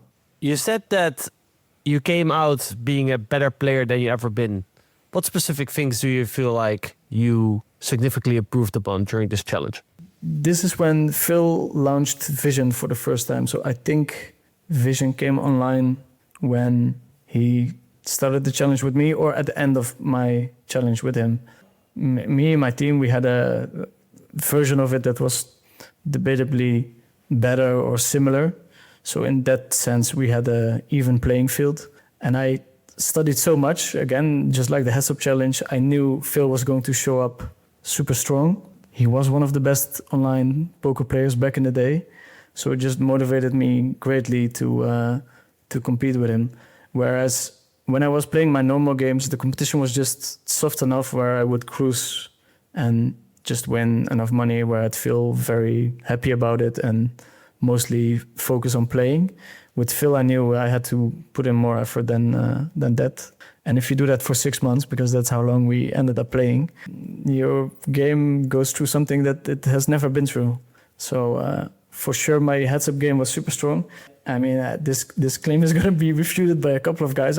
I'd argue that I was potentially the best heads-up player or close to the best heads-up player at PLO at that time, where there was nobody that worked that hard on their game for 6 months. I had really good tools to work on my game, and it really showed in my heads-up results after. I really, really crushed the game super hard after the challenge. I mean, I would have loved to crush it during the challenge as well, but yeah, it was not meant to be. So. What do you think from your side of the story? What happened in that break, right? Because you said you won $1 million and lost $1 million, and there was like a long break in the middle where Phil basically went off the radar and kind of debating, okay, how to go forward. Did like a completely different Phil showed up? Or what happened in this break? By the way, when I say one of the best, I'm not talking about Barry Sweet. He's on completely other level. Like there's a couple of guys that I'm not including. I was talking about the active roster. It's a super sick story, actually. I'm in the gym because for the challenge, I moved back in with my parents, kind of. So I would be grinding at my parents' place. I would study 2 hours. I would go to the gym, study 2 more hours, and then face fill for 4 hours, something like that. That would be the setup. I mean, not every day, and on average, I wouldn't hit close to 4 hours, but that was the idea going into the challenge. Things went so well that I had days where I won 200K or 250K, and I would come downstairs to my parents telling that I won that kind of money. So it was kind of like one of the most happy moments in my life. And I'm very happy that I did not have Twitter at that time, because I would definitely have posted some stuff that would have like bite me in the ass at the end of the challenge. But I'm sitting in the gym and I'm way ahead of Phil, like 800 or 900K, and he messages me and he tells me, "Yo, Vinny, what's up? I'm thinking about quitting the challenge." So this is at the peak of my earnings. I was outclassing Phil, I think, in the first part. He showed up with a very weird tactic where he was free pipping close to 100% of his hands, which is, I mean, I have no idea how he came to that strategy against me. Maybe he was like super underestimating me or whatever. And I think I was beating him up quite heavily. So he messaged me and he's like, "Okay, I'm thinking about quitting the challenge." And he asked me, "What do you think? How do you feel I compete with you?" So I'm sitting there on the couch and there's two thoughts in my head. One thought is, okay, well, I'm up 900K. The guy's going to pay me a side bet. If Phil quits now, it's okay. Like, I don't mind. I'll take the W. And then the other thought, and there was an honest and rational thought, was I am beating up Phil like quite heavily. I wouldn't mind continuing. So I tell Phil honestly, like, Phil, I think I'm ahead by quite a bit at the moment. So, I mean, if you want to go, we can go and we continue the challenge. If you don't want to, we can wrap it up. So he tells me, don't go public yet. It's a 2-outer that I will continue the challenge. That's his literal. I probably have the message somewhere. And it's a bit of a scoop because I always felt like I shouldn't tell it, but now it's so long ago, so it's fine. So he's literally telling me, okay, most likely I'm going to quit the challenge. The team I'm working with, I had the plan to go to Bali and finish the challenge there. So the team I'm working with is telling me, you cannot go to Bali. You have to stay where you are now because this is going really well and we don't want you to change up the pace. And I'm telling them, no, I'm going to go to Bali because my parents were going to visit me at some point. So I felt responsible to be there because I invited them. But Phil asked me not to share anything because he still didn't know 100% sure he wanted to go public. So I didn't tell my team. Maybe I should have back in the day, but I just felt like, okay, I promised Phil not to tell, so I won't tell my team even. So they start getting mad at me, like, no, you have to stay in the Netherlands to finish this challenge because it's going well now. Then I think a day later or the same evening, Phil's like, okay, I'm gonna figure some things out. This is where the break comes in, where he cancels a couple of the days that we're playing. He has to pay a fine, but the fine is kind of low, like 3.5K a day, which is, I mean, it's real money, but considering the stakes we were playing, it was not so bad. Then in the break, he plays against another guy heads up, so it was kind of weird. In my head, I'm done with the challenge, so I'm not putting in the same hours. I'm not saying he angled me, but that's just how things came to be. I go to Malta, and then he tells me, okay, I'm ready to finish the second part of the challenge. And he showed up a different person. Like he fixed his pre-flop.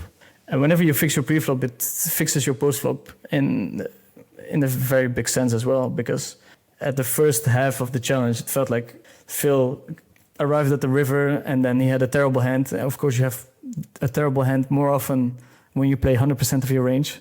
And then he would tell himself, okay, I bottom of my range, so I have to bluff this hand.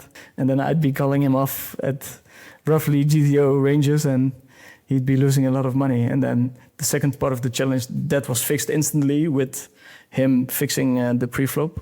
And he's a fucking beast heads up. So it became a real challenge and he started to run very, very hot. So that was how the second half turned out to be. But it was a nice lesson about luck about opportunity, about him telling me it's 5% that I continue this challenge. And I literally would have been like on top of the world, considered one of the best heads-up players ever, probably, because I beat Phil at an insane win rate. And then the money that I would have earned from the challenge, I would have poured into the markets and rode off into the sunset. But apparently that was not my story, and it had to be different. And that's okay. Like it taught me a lot. It motivated me a lot for the second part of my career, and I had a super nice time playing heads up after. Well, although it was a little bump in the road, right? It did not stop you from reaching your goal of becoming financially free. You reached it and retired end of 2022. But as we discussed in the beginning, you know, you needed a sense of purpose. How did you go about finding that sense of purpose again? You mean outside of poker, or when I went back to poker again? Yeah, when you went back to poker, I believe you said, right, that's when you started your $1 million challenge, which actually okay.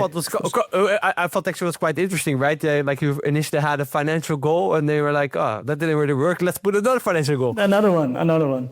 I mean, the financial goal on social media is there because I think it just attracts more eyeballs than saying, okay, I want to optimize my studying approach and I want to study this much hours, and then I would post every day about me reaching 3 hours of study or not. So the $1 million just sounded super nice. I know everyone does a bankroll challenge where they go from 1K to 100K, which is infinitely harder than going from 100K to $1 million, or at least not infinitely, but going from 1K to 100K is way worse in terms of like you have to 100x your bankroll. It's very tough. It's not easy. So I felt like it's super nice to start at a higher number and then finish at a very high number, which has never been done. So I started doing my challenge, and surprise, surprise, adversity is there, and I start losing a lot of money. It motivates me to grind a bit harder. I find the right people to work together with, and I still want to thank them. Eric and Lezek were two of the people that really helped me out greatly with my game. There's a couple of other guys, and I think they're in the Twitter post, that I work together with as well. But I think those two were the most important back then. And I started running hot. I started running very hot at some point. I started getting invited to some private game stuff, and the ball really starts rolling.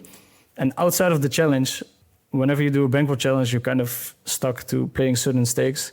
But I decided I still wanted to play high stakes games if they were available.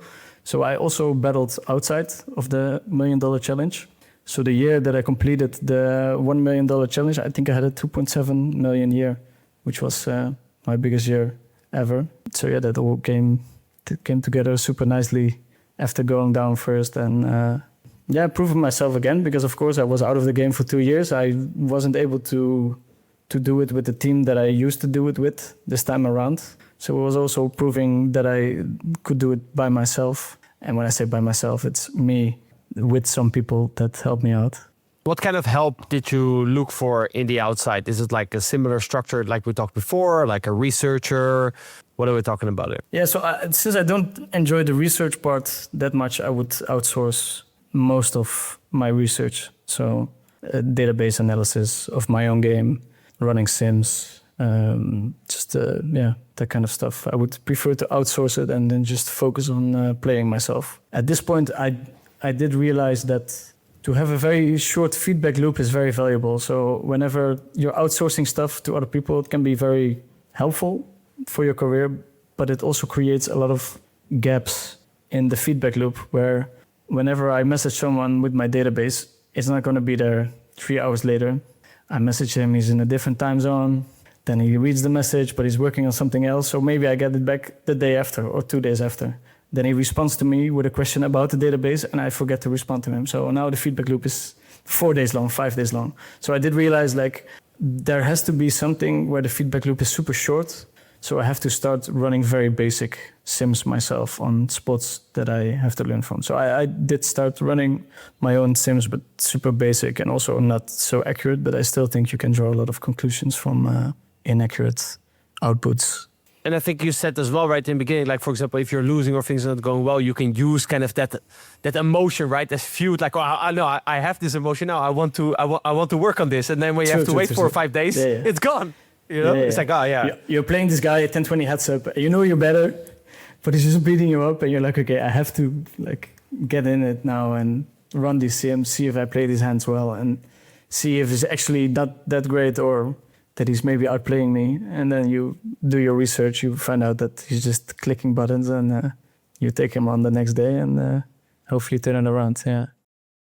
Are you grinding hard, studying solvers, reviewing hands, but still not getting those results that you know you're capable of? You're putting in the time and effort, but without clear direction, that effort does not pay off. That is why I created the Mechanics League Buster program, which is the exact system I use to make over 7 figures playing online poker, and have since taught to hundreds of students so they could do the same. Through our League Finder stats and pop-ups, you will gain clarity on your biggest leaks and tendencies, insights on how your strategies have been performing in-game, and the impact variance has had on your results. But knowing your stats is only the beginning. In the program, we dig deep into the root causes behind your leaks and tendencies and use a proven 7-step system to fix them for good and gain the skills to improve and continuously evolve as a poker player. You'll study more effectively, overcome leaks and tendencies that felt impossible to break, and rebuild trust and confidence in your game, finally seeing your hard work pay off as you move up the stakes. So if you're ready to stop guessing and start improving with clarity, break through the patterns that have been holding you back, and take your game to the next level, join the Mechanics League Buster program using the link down below. I saw your Twitter post about this best year ever. You mentioned 3 things are very important: running good, working with the right people, and finding the right action. Which one matters the most? Probably running good. probably running good. If you run good, you can win an insane amount in a year where you do everything else wrong. So I think running good is the most important one. It's sad because of course we like to think that luck in poker is not a factor if you look over a 1-year horizon. But when you play ultra or nosebleeds, it's just not the case, because the moments where you're playing super high stakes might be 20 moments in a year. And if you just run super bad 16, you're going to have a break-even year or something like that. So I think whenever you play super high and you take most of your action, as I always do, like running well is one of the more important skills, sadly. I mean, on the 5-year horizon, clearly working with the right people. And I mean, finding the right action as well, where I think a lot of people solely focus on being the best poker player ever, or competing at the highest level, or hitting the solver outputs at the most accurate amount out of everyone. But they completely forget that there's a lot of ways to create great action around you, and then your accuracy and the solve output doesn't matter that much anymore. So it's tough. It's funny because I'm going through my head thinking I had the answer, but it turns out all 3 of them are very important. I think just having a nice mix is the most important. Yeah, and I guess if you find the right action, you kind of also set yourself up for a bigger chance to run good, right? So that also contributes, right? And if you come in well prepared with the right team, you again increase the chances of running good. Yeah. And if the action is really good, the running well doesn't really matter. Like if the edges are really big, then it's almost impossible to run bad. Yeah. You mentioned like there's players, right, that love to reach the solver frequency. You nowadays seem to think different. So what is your definition of who is the best poker player, and how has that definition changed throughout your career, and how have you adapted how you approach poker? I mean, it's funny. There's kind of 2 teams of people. So we have people who focus on solver outputs a lot, and then we have people who focus on exploiting their opponents a lot. It's very funny to me because I feel like everyone who's or most of the people who are in the exploitative camp, they're just not good on the theoretical side, where if you play purely GTO and you don't crush any game at a super high win rate, then you just don't understand what's happening in in the solver.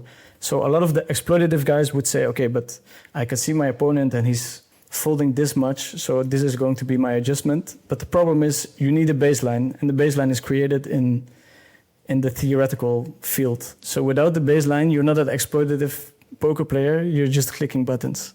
Very sad to tell it, and the exploitative camp can happily comment and tell me that I'm wrong. But without the baseline, you're not adjusting from something. You're just making it up as you go. And I'm not saying it's bad. Like there's a lot of formats where you can win more than GTO, or where it's way better. There's a lot of lines where humans are almost never bluffing. So now calling off a certain part of your range becomes kind of stupid. And a lot of the GTO guys, they spend so much time in the lab that they completely forget about the human side of poker, where they're like, okay, but then we raised, and I raised him, and he raised me, and he went all in. So I call off this part of my range. I'm like, okay, but people don't bluff in this spot ever, so you can probably fold your range. So I think the best thing is to have a very solid understanding of whatever your baseline should be, and then being hyper aware of the fact that you're playing with humans. We're very far from how we should be playing. Even at my level, people make super big mistakes, terrible mistakes. They don't know what they're doing, and I can assure you that it's true, because me, myself, I oftentimes like see a spot and I have no idea what I'm doing. I'm just extrapolating the information that I studied over the years and trying to make up an answer, but oftentimes I'm just dead wrong. So I think that's most important, like have a steady baseline, and then being hyper aware of the fact that we're all just clicking buttons. Then you can still make a lot of money. You donated 10% off your $1 million challenge to charity. Why was that important for you, and how do you pick a charity to donate to?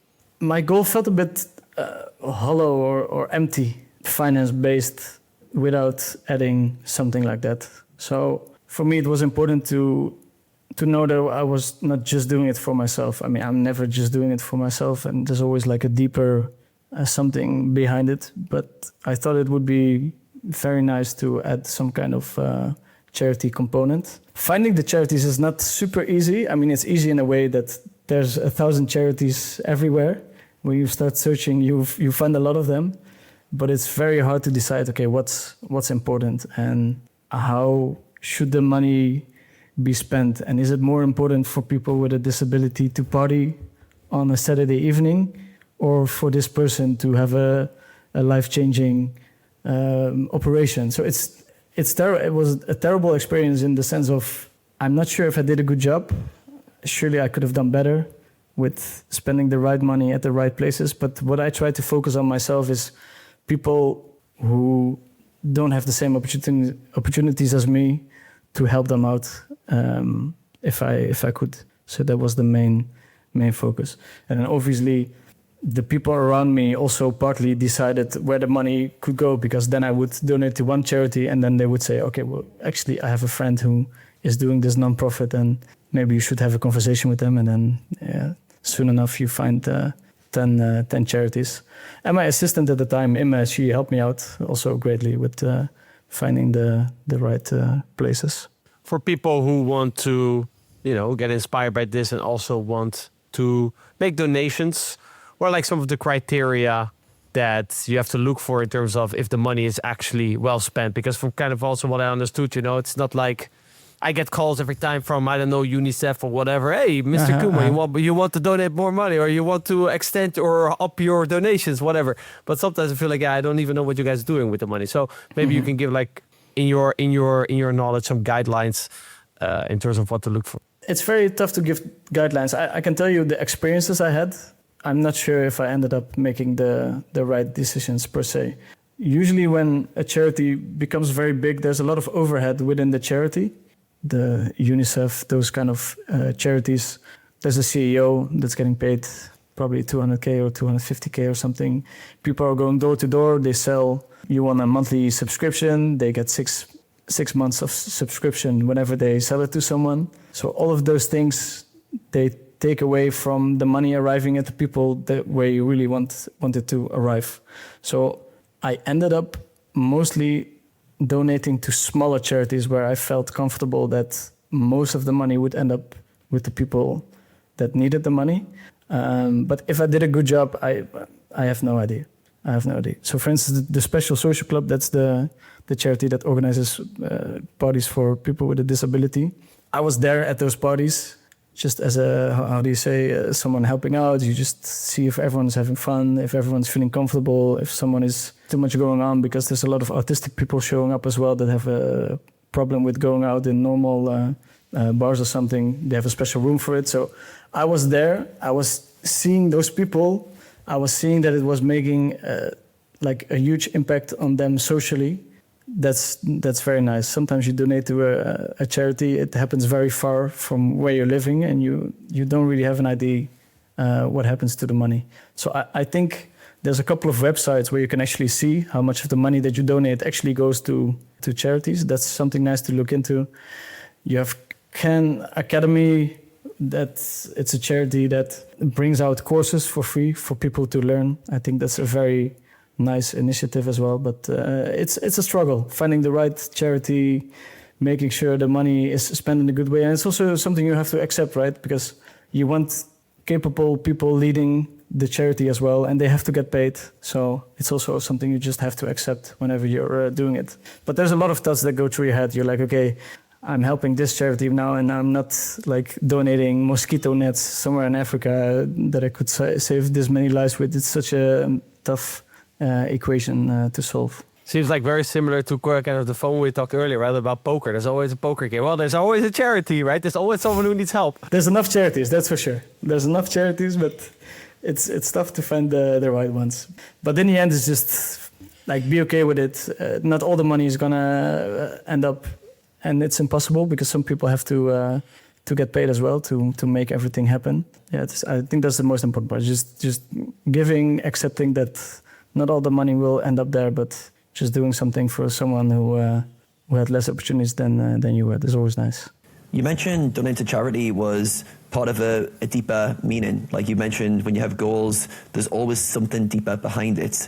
I'm curious to know for yourself, what are some of the deeper motives for you? It feels like the financial side of it's one thing, setting the goals, $1 million challenges, but there always needs to be something that's more internal, more connection to deeper drives. For you, what have you found are some of those deeper meanings for yourself? Yeah, so when it comes to doing charity work and donating to charity, I think if people are completely honest, you're mostly doing it for yourself. Whatever percentage that is attached to it doesn't really matter. But I'm also giving to those people because I want to feel good about myself. I want to feel like my life has a deeper meaning than just playing cards and winning $1 million. So part of it is just fulfilling my own needs. And then along the way, other people get helped. And it seems to be a bit of a dirty approach, but I think in the end it's very realistic. And for me, it doesn't really matter what the reason is that someone is donating, as long as the money ends up in the right place. It's very nice. I genuinely want to help other people, but I've done some soul searching and I've talked to a few people about it, and then I definitely came to the conclusion that a big part of it is also trying to help myself, like feel good about myself, make it so that my life has a little bit more meaning than just playing cards, for sure. Yeah, I think it's very good to understand like charity is a element of giving to others, but you're also going to receive a benefit. A lot of people say they gain more than the people they help, and it's a good kind of win-win scenario where everyone hopefully creates a positive environment where you feel good about it, and the charity does well off that as well. So yeah, really like that. Yeah, I just wanted to add that poker, of course, is a bit of a predatory environment where people are very focused on helping themselves.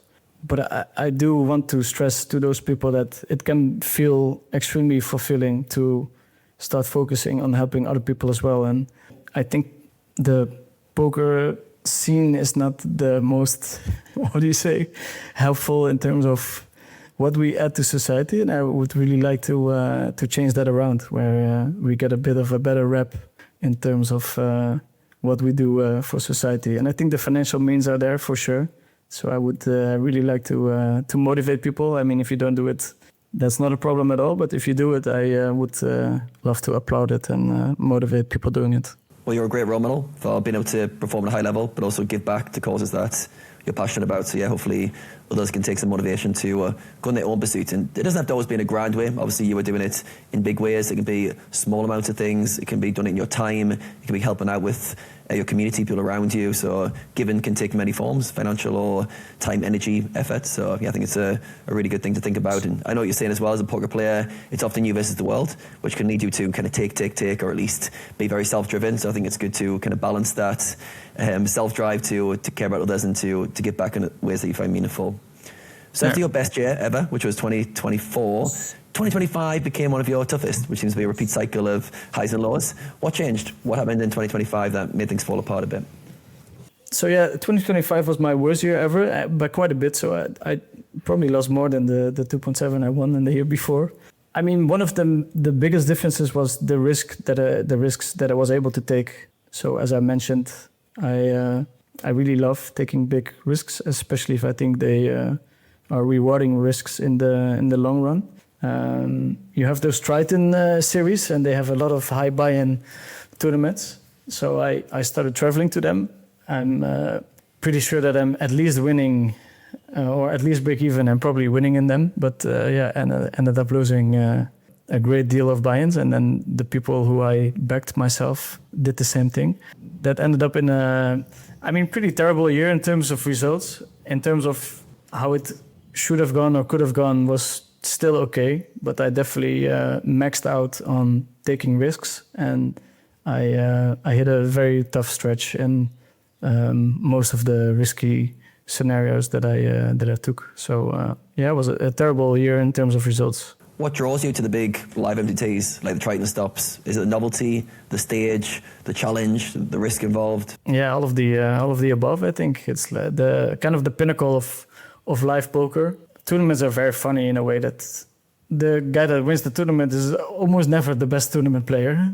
So it's also funny where you want to hold the trophy and it doesn't even prove a thing within the poker community. But I mean, the buy-ins are the highest. So from an EV perspective, when your bankroll keeps growing, you have to find like a new way to maximize returns from your bankroll. So that was one of the reasons that I started going there. I think there's a bit of an inflection point when you start offering super high stakes, where at the highest stakes it's not necessarily the toughest table.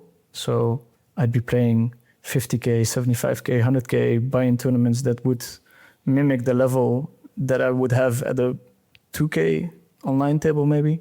So in that sense, it made a lot of sense as well. And there's also something, and I think a lot of online poker players have it, but when you're an online poker player, you never get the recognition that you think you deserve. So whenever I go to a place and I tell people that I'm a professional poker player, and then I say I'm VeniVidi, everyone's like, okay, yeah, we have no idea who it is, and have a nice day. Who's this weird guy? Deep down, I crave some recognition where I feel like I've sacrificed a lot. I did quite well in poker, and it would be nice to receive the same recognition as those tournament guys, for instance, get, who are, I mean, debatably not better poker players, but they just always perform in the limelight. So that was definitely a little bit of a reason. Also, the term poker player is super diluted. So whenever I tell someone that I'm a poker player, everyone considers themselves a poker player once they start earning more than 30k a year. So it's very hard for people to be like, okay, well, this is the 30k guy, or this is the guy that's actually crushing high stakes. So it gives you a great deal of recognition competing in Triton. So I was craving that a bit as well. You need those trophies, that validation. Yeah, it's interesting, isn't it? The MTT world definitely creates that kind of winners, champions, the glamour of being a winner, whereas the online is a bit more hidden. Obviously, in your world, you're an absolute end boss who everyone knows, but in the bigger poker world, sometimes you're a bit not as known as you should be. For you, do you feel like if you have a few big Triton wins, do you feel like that will be itch scratched and you'll kind of move on because you've got your trophies, or do you feel like it will send you further into wanting more? I think it's the last stop when it comes to being able to grow within poker. So I don't think there's much after Triton or winning a couple of Triton titles. Ben86, the real online GOAT, already did as such. And I think, I mean, I'm well aware that he's a better poker player than me, so it's not like I'm trying to chase him or something. I'm very happy with the position that I put myself in. But I think it would put a nice wrap around my career where I compete at those higher tables. I still have discussions with people who are like, okay, and do you consider playing in real life like one day? And then you're trying to explain like, okay, but yeah, the online level is higher than the live level, but people seem to appreciate the live tournaments more than the online cash games. So that would kind of solidify, bring everything together where it's undeniable. I'll be respected within the online world, and I'll also have my respect in the live scene. But it didn't play out that way so far. But yeah, we all know what happens when I lose. I get extra motivated. So at some point I'll show up to some Triton events and lift up one of those trophies. Yeah, as we've been talking about, rarely the first time when things go to plan. But yeah, it feels like for you, the Triton would put like a nice neat bow on your career. And we all live by stories, like the story narrative we tell ourselves about what we're doing and the purpose we have. So for you, this is like the kind of final chapter, the end pages where everything neatly concludes, where you feel like you've established yourself in all domains and you've got the respect you require. So yeah, I love that it's your mind's very clear and this is the last kind of stop to satisfy yourself. So you've started sharing stuff publicly on social media more recently. What motivated that? My friends at CoinPoker, they like it when I share some stuff here and there. Initially, I never went super public. Like I didn't even have a profile picture on my Twitter account. But then some people within CoinPoker asked me, okay, do you stream? I was like, I don't really stream. And then they told me, okay, but we're organizing these private games, and if you do stream, I mean, René was there as well, I remember. In the beginning times, then you just get access to these games. So I decided to just put a camera on my face and see how that would work. And to be honest, it's one of the best decisions that I've taken. I had no idea that there was so much behind creating a personal brand. There's a lot of upside that I wasn't aware of at all, and I'm very happy that I did it. It's been very rewarding, both as a new challenge and also financially. What have been some of the unexpected upsides? For instance, companies reaching out to you, willing to give up a piece of equity of their company for you to be part of their schedule or coaching side or that kind of stuff. Like I've been in talks with all the coaching platforms. It never came to a deal, but that's something that I had no idea that those things were happening before I created my own personal brand. On the topic of challenges, another challenge crossed your path. When CoinPoker hosted the Cash Game World Championships for PLO, you wrote that you used the Cash Game Championships to force a win in a year defined by losses. When did you notice you was trying to force things a bit? Probably when I was playing 10-20 Cash Game Championship at 4:30 at night, something like that. There was a pretty clear indicator that I was going too far. Like clearly my regular games would yield me bigger returns, but I set my sight on winning that, and in coming up short, I definitely did some things that I'm not proud of. For instance, grinding till the early morning, trying to force a winning session. It was a nice, humbling experience. It was mentally way tougher than I thought. Being able to see the hand of your opponent at the end of the hand. Because usually you go through your session and you never know when you're getting bluffed or not.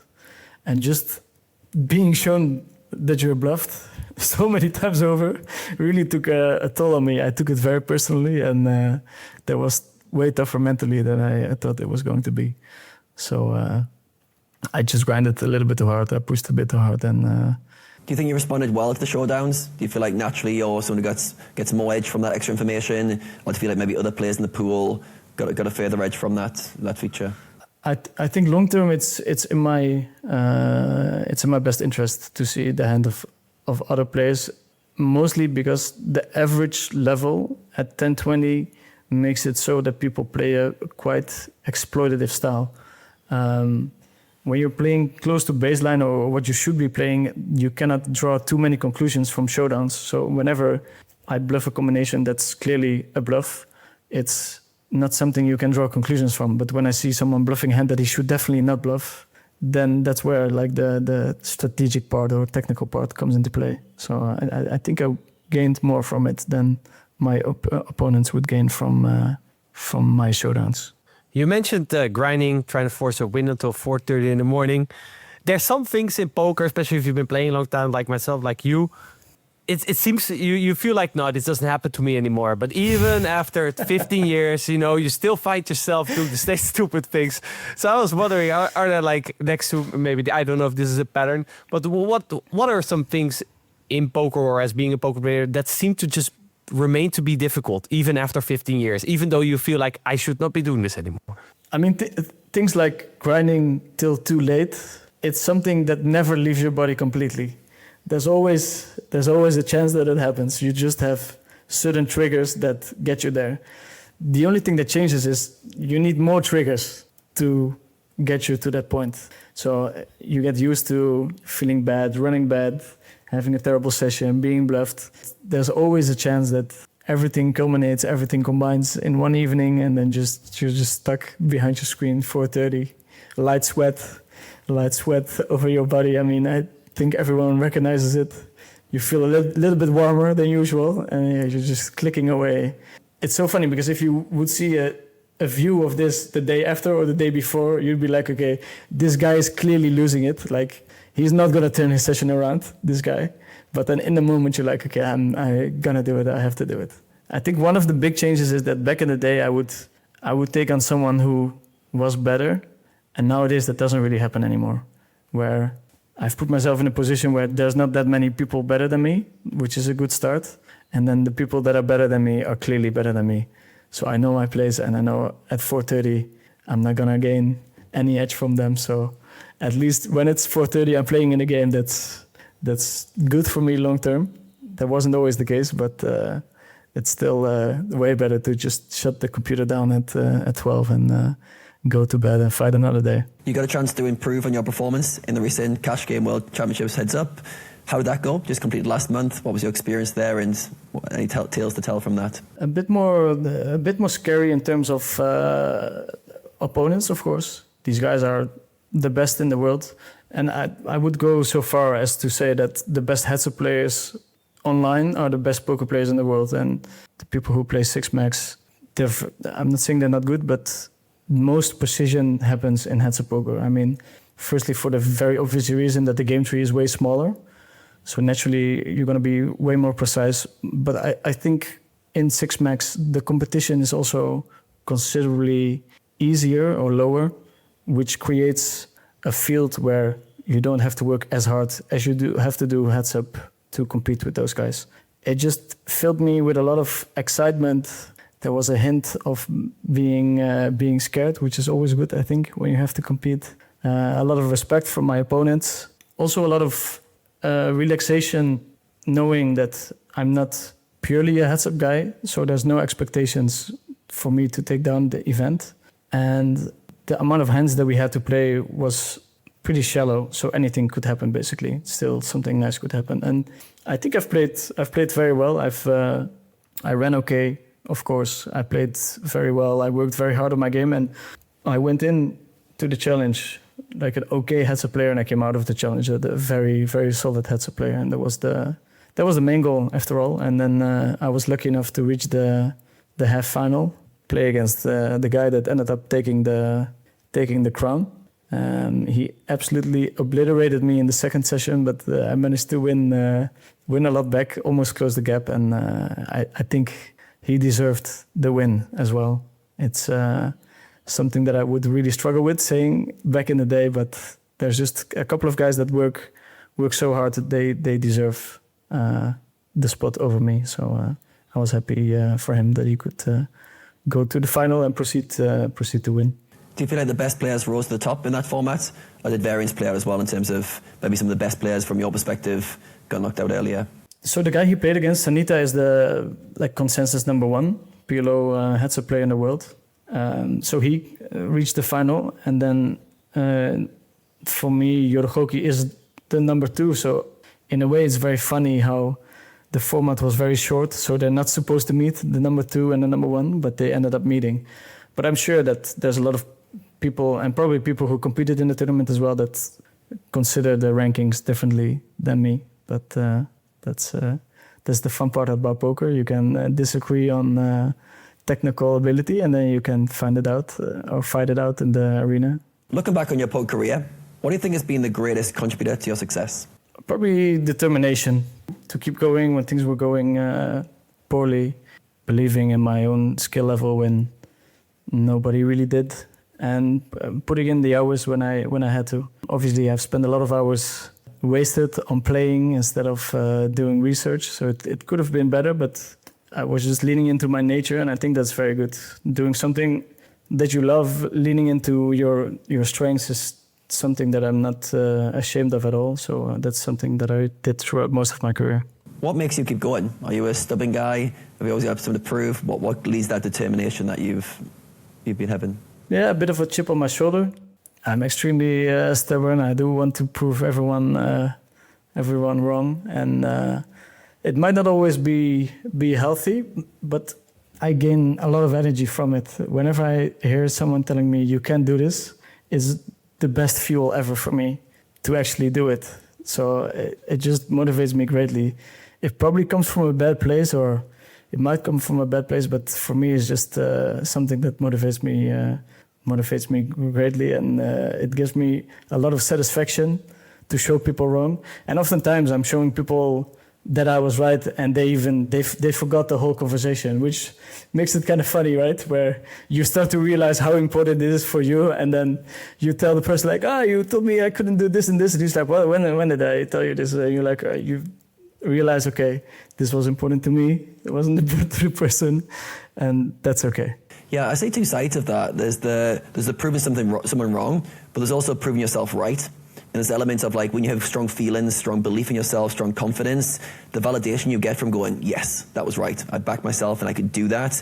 Everyone told me I couldn't. So I think there's kind of a positive element as well where you're proving to yourself you can do what you set out to do. And that's a real positive drive. And yeah, maybe the shoving it in their face is a nice little cherry on the cake moment. But at the end of the day, I think it's backing yourself is a real strong drive there. I agree, but what I'm trying to find out at the moment is I've proven people wrong. I don't have to spend time proving people wrong now. I don't have to go to Triton to get a Triton trophy to show that the path I chose was the right one. But still, I'm on this journey. At the moment, I'm also trying to figure out, okay, how much of this is my own ego? How much of this is proving other people wrong? Where is this all coming from? And I think it's an interesting puzzle to solve. Yeah, very interesting. And as you mentioned, it's elements of you don't have anything to prove, but you still feel like there's something that you want to accomplish, maybe for your own sake. Maybe it's less about other people, more for yourself these days. But yeah, I think it's, if you look at competition, whether it's sports, poker, there's an element of having to prove yourself, having to beat the competition that drives you, that fuels you. And as soon as that goes, you're kind of done at a high level. Once you're like, I've got nothing to prove, maybe you can go to a flow state and perform for the love of it, the pleasure of it for a while. But I think there's an element of having that kind of internal drive, this isn't finished, I need to do this next thing, is where the hunger comes from. You mentioned for yourself, like most of your big growth, your big study periods come when you're losing. You're against tough opposition, things aren't going well. That's when you really bring out your really hard working, determined self. So yeah, there's an element of, you remove that, maybe that's when the chapter's fully complete and you can move on to the next thing. So looking back on your journey as a poker player, what would you say has been the most important lesson poker has taught you, maybe as an individual overall? I think detaching outcome from input. So I think a lot of people, they're quite focused on results. And as a poker player, very soon in your career, you find out I can take all the right decisions and have the wrong outcome, and I can take all the wrong decisions and have the right outcome. And I think it's one of the most valuable lessons in life. Because if you're able to detach those two, it feels like a bit of a superpower. So when I translate it to investing in stocks, for instance, when you buy stocks and things are going down, I mean, the first thing you think as a poker player is like, okay, well, clearly stocks go up over time, and this is just emotion, irrationality in the market. So I think it set me up for a lot of things in life that other people maybe struggle with because they don't go through that cycle. And if you've been through that cycle a couple of times already within poker, you recognize it very quickly, and now you're dealing with stuff in a more efficient way because of it. Would you say it's detaching the input from the output in the short term or overall? Because I'm thinking, let's say you're making decisions, you still want the output or the outcome, depending on how you frame it. But if you detach the short-term kind of turbulence with that, you can just keep on track to the long-term outcome. Or do you feel like overall you feel less outcome dependent? The outcomes are less significant even over longer time spans. Yeah, almost no attachment to outcome.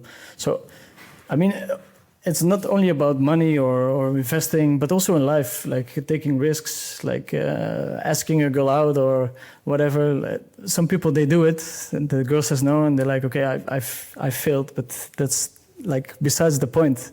It's all about taking the right risks at the right time, working yourself, showing up a little bit better every day, and I think that's the main lesson that I got from poker. And I'm very, very helpful for it. It really feels like I feel almost like a 60, 65-year-old when it comes to dealing with those kind of obstructions in my life. How did you learn that lesson? Because as you mentioned, the feedback loop kind of works against you. So input goes in, output not what you liked, normally failing, not getting the outcome you wanted. That makes you feel bad about yourself. So it kind of creates a self-fulfilling negative cycle if you let it, if the outcome itself becomes a data point. So for you, how do you break that chain? How do you break free from dependence on outcomes? I mean, the most basic one is just putting your money all in with a decent percentage and losing the pot, where a lot of people would be unhappy about the fact that they lose the pot, but I'd be very happy about how I played my hand or something like that. So when I was explaining to my friends this orange line about expected value and then the green line, they'd be like, okay, but you're losing money. And I'd be like, no, I'm making a lot of money. I'm just not making it right now. They would have a really tough time understanding. And I think, I mean, I can't blame them, of course. They were not in the poker scene, but I think as a poker player, you start understanding that very quickly. You start understanding, okay, I'm actually on the right track, so I have to keep going this way. And if you decide to start going another route every time you lose a big pot, then that would be a terrible way to go about it. Yeah, it feels like thinking in terms of EV, but also reinforcing the input, the decision you made at the time. As long as that's correct, the output himself will take care over time, would be the... Exactly. You can also get your money in ahead and you've made a terrible decision somewhere along the way. Of course, focus on that process as well and make sure that you are making the right decisions to come to that point. But if that's in place, then just head down, grind it out, and the results will show up in the end. You mentioned a few times in this conversation things you would have done differently in hindsight. If you could go back to your younger self and give yourself one piece of advice, what would that be? Find someone who can help you out with the challenges that you face early on. That would be by far the number one. I think it's very hard in poker because there's not many people that go through whatever you go through. But I think it would have been very valuable for me. I was a bit lonely by myself in terms of making decisions. My parents never took risks in their life, so me moving to Malta to pursue a career as a professional poker player was so far out of their comfort zone that they couldn't help me. So I wish I would have reached out to someone at an earlier point to ask guidance, to ask help. I don't think I was too proud to do it. I just didn't really consider it. I was just too young, too focused on playing poker to do it. But having someone that shows you the shortcuts in life can really make a big difference in the end, I think. Yeah. And there's a romance to like fucking up yourself. If you go broke a couple of times, there's something in you that wants to prevent that from happening so hard. Like you really learn something. I have coached people who went broke many times, and I always feel like it can be a positive, where they've experienced this feeling where they're like, okay, I really don't want to return to this point. So there's a romance to making the mistake by yourself, but making the mistake 5 times is a bit too much. So I think just finding someone that makes sure that you make the mistake once and then move on from it is very helpful. Yeah, I think sometimes you need to hit that rock bottom moment to learn from it. Then hopefully that leads you to find the solutions. If you keep hitting rock bottom and keep repeating the mistake, then there's the lesson's not being learned, so to speak. But yeah, I do agree. Some lessons need to be learned for experience, and some can be shortcutted by the right mentors, the right people around you. All right, we had a great conversation here. Thank you so much for your time. What would you like the main takeaway for the listeners to be from today's chat? Appreciation of life is the thing I would like to give to people. Like every day you wake up is a bonus day. Enjoy everything. It's raining outside. Okay, we go outside and we were touched by the rain. It's okay. It's a great movie night. Just try and be positive about everything that happens to you. And I think this kind of mindset, the mindset of just trying to turn everything into something positive, can really help you out in life. So just count your blessings is very important. And yeah, that's it. Well, you're a poster boy for how far that can take you. So thank you for that. And hopefully this will get people to be more grateful, to overestimate themselves a bit more, to take a bit more risks in the right context for themselves. But yeah, thank you very much for this conversation. It's been a great chat. What a great conversation that was. Thank you, Dirk, VeniVidi, or should we say Kids Poker 14, right? That's where it all started. Adam, any main takeaways from this great conversation we had today? Yeah, a theme that kept coming back up was backing yourself. He mentioned he often overestimates himself a lot.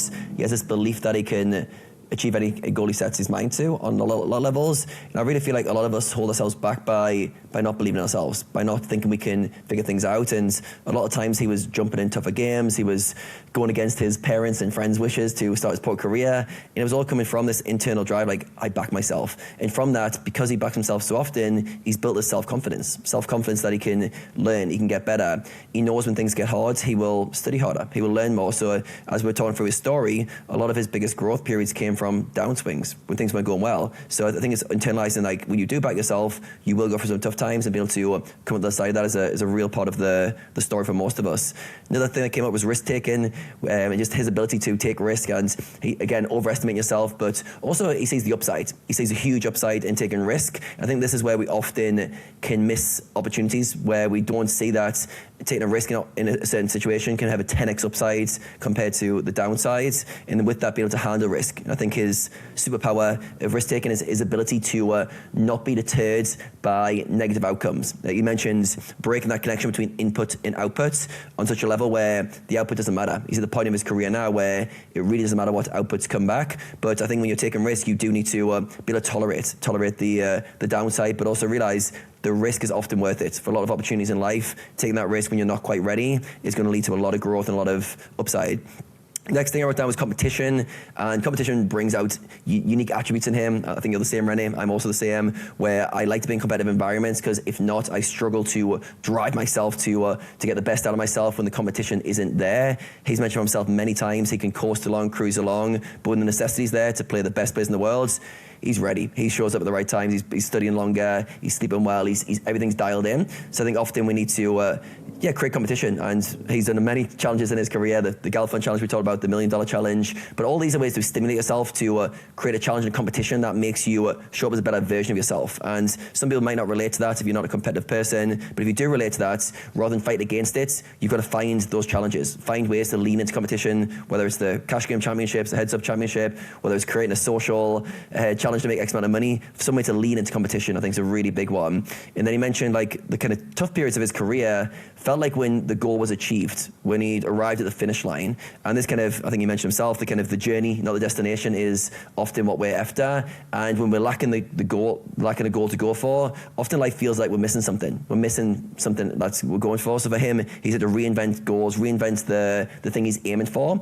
to keep himself engaged, keep himself motivated. And I think that's for most of us, we're the same. Like, most of us can't go through life without goals. If we do, we kind of drift along, so to speak. So yeah, I think it's a really good example. Like, when you think you've arrived at the finish line, you haven't. You've arrived at one finish line. There'll be another finish line you need to create and start a new journey. Maybe it's an internal pursuit rather than external pursuits. And then the final thing which links into this is giving back. I really like his giving to charity, his mindset around wanting to not be selfish with his time and energy, because as a poker player, it can feel sometimes that it's just you versus the world, and you're not really contributing to the world at large, and you're just building your bankroll, which on some levels you are. But I really like finding ways to give back to your community, give back to people around you, and yeah, I think VeniVidi is a really good role model for how you can do that well, how you can be a real high stakes player whilst giving back. So yeah, I really enjoyed the conversation around how he's finding ways to that he can contribute in the charity conversation as well. So yeah, many things there, but yeah, I feel a really good conversation on how to be a high performer whilst balancing the other more challenging aspects of life. I think was really well. How about yourself, René? What was the main things you wrote down? Yeah, I think they say that success is hollow, right? If you have no one to share it with, and I think he's a great example. Like I know that he flies friends, family around the world on holidays, and wherever the place he goes, he flies his friends with him. It's like he likes to share success. I mean, there were many things you already covered, and many things that were great about this conversation. The necessity, I want to touch on that one again, because I feel like in poker, it's a lot of people, they're trying to shy away from competition, trying to shy away from risk. And that's a huge opportunity cost, obviously, as Dirk explained. But often the more difficult path, a challenge, increasing necessity, bigger goals, that's actually a way more rewarding journey. And actually I found personally that's also an easier journey, because that gives you the fuel, that gives you that hunger, that excitement to, it burns you forward. Where if you try to hide, and just grind mid stakes or low stakes, be safe, it's a way more draining experience. So, for the people listening, maybe if you're in that, try to up necessity, try to put a bigger goal so you can start getting fueled forward. And obviously the confidence helps. But something that he mentioned when he talked about challenges and stuff, he mentioned fear, and he said that's a good thing. Where I feel like a lot of players, they feel afraid and they see that as a sign not to move forward. But he sees it as like, oh no, this is good. This means I care, this means it's challenging. This means I should show up. So his relationship with fear is way different. And then obviously with the confidence in himself to actually jump in and actually, take the move, get the experience then to get better. Just like he also explained with the shot to 2550, like what separated the people who made it to 2550 is they went back and they showed up for the 16th time taking the shot again, Obviously, as a better version, he did add to that, right? They did learn. Some other things that I wrote down, that he has like a very all-in or nothing approach. He said he played around with trying to combine things, but for him it's better to just fully immerse in poker and then fully immerse in social life, for example. And he said the same with drinking. I thought it was pretty interesting. He said, I think it's way worse to drink every weekend than if you just separate 1 week social events, you're just going to drink all week, then you can have detox and lock back into poker again. I've heard this with other poker players as well. I found this true for myself as well. Something obviously personal to experience with. One thing that really stood out, obviously, is how he worked in a team. And that was really fascinating to me. I think most players approach poker solo or they have study partners. But I rarely hear something actual like a team that he built around him, right? Of like researchers, people who analyze his database, people who give summaries and presentations to him. This obviously optimizes both what he's good at, he's a better performer, and it obviously optimizes his time, right? He doesn't have to spend those 3 hours in analyzing his own database, for example. Whereas if you just have your database analyzed every month, also in terms of awareness, you get pointed out the things that maybe otherwise you wouldn't find. So I think the way he worked in a team, definitely very, very eye-opening as well. Then I asked him about the contributors to his biggest year. He said, running good, right people, and the right games. And I asked him what's the most important. And we kind of concluded that it all kind of helps in each other, right? If you have the right people around you and you're prepared, and if you play in the right games, you maybe don't need luck as much because your edge is so big, right? So he thought it was quite easy in the beginning. He said running good, but then when we started to talk about it, he came to the conclusion that actually it all matters. And one thing I wanted to add, because sometimes I feel like in this conversation, it can either be motivating, but sometimes even also a little bit demotivating, because, obviously we have the best of the best on, right? And I think a lot of players, they like to beat themselves up a bit too much when things go wrong. And I asked him, right, okay, what is something that you still have difficulty with? And he talked about grinding the long sessions. But he did recognize the progress. He said the difference between now is that, like, I need more triggers. It happens less often. And recognizing that progress you have to tap yourself on your shoulder for that. It's not like you're going to be a better poker player and delete all your old habits. Just like, it's going to happen less often. And that is the progress. And he ended up with a positive switch. I liked it. He said, it's raining outside. Oh, well, it's a good move in that. So trying to give a positive switch to everything. I think positivity is a habit, and it's obviously sort of a free roll. So recognizing when you spot yourself labeling something negative, or like all events are neutral, it's how you label it that kind of determines. So he likes to look for opportunities and likes to look at things from the positive side. Great guest. I mean, we can go on and on, right? I want to thank everyone for tuning into another podcast. If you like this episode, leave a like and subscribe to the channel. For the fake Adam, I want to thank VeniVidi, Dirk, of course, for coming on the podcast. I want to give a shout out to the sponsors, CoinPoker, Hand to Notes, SnapMDA. Go check them out. And I will see you guys in the next episode.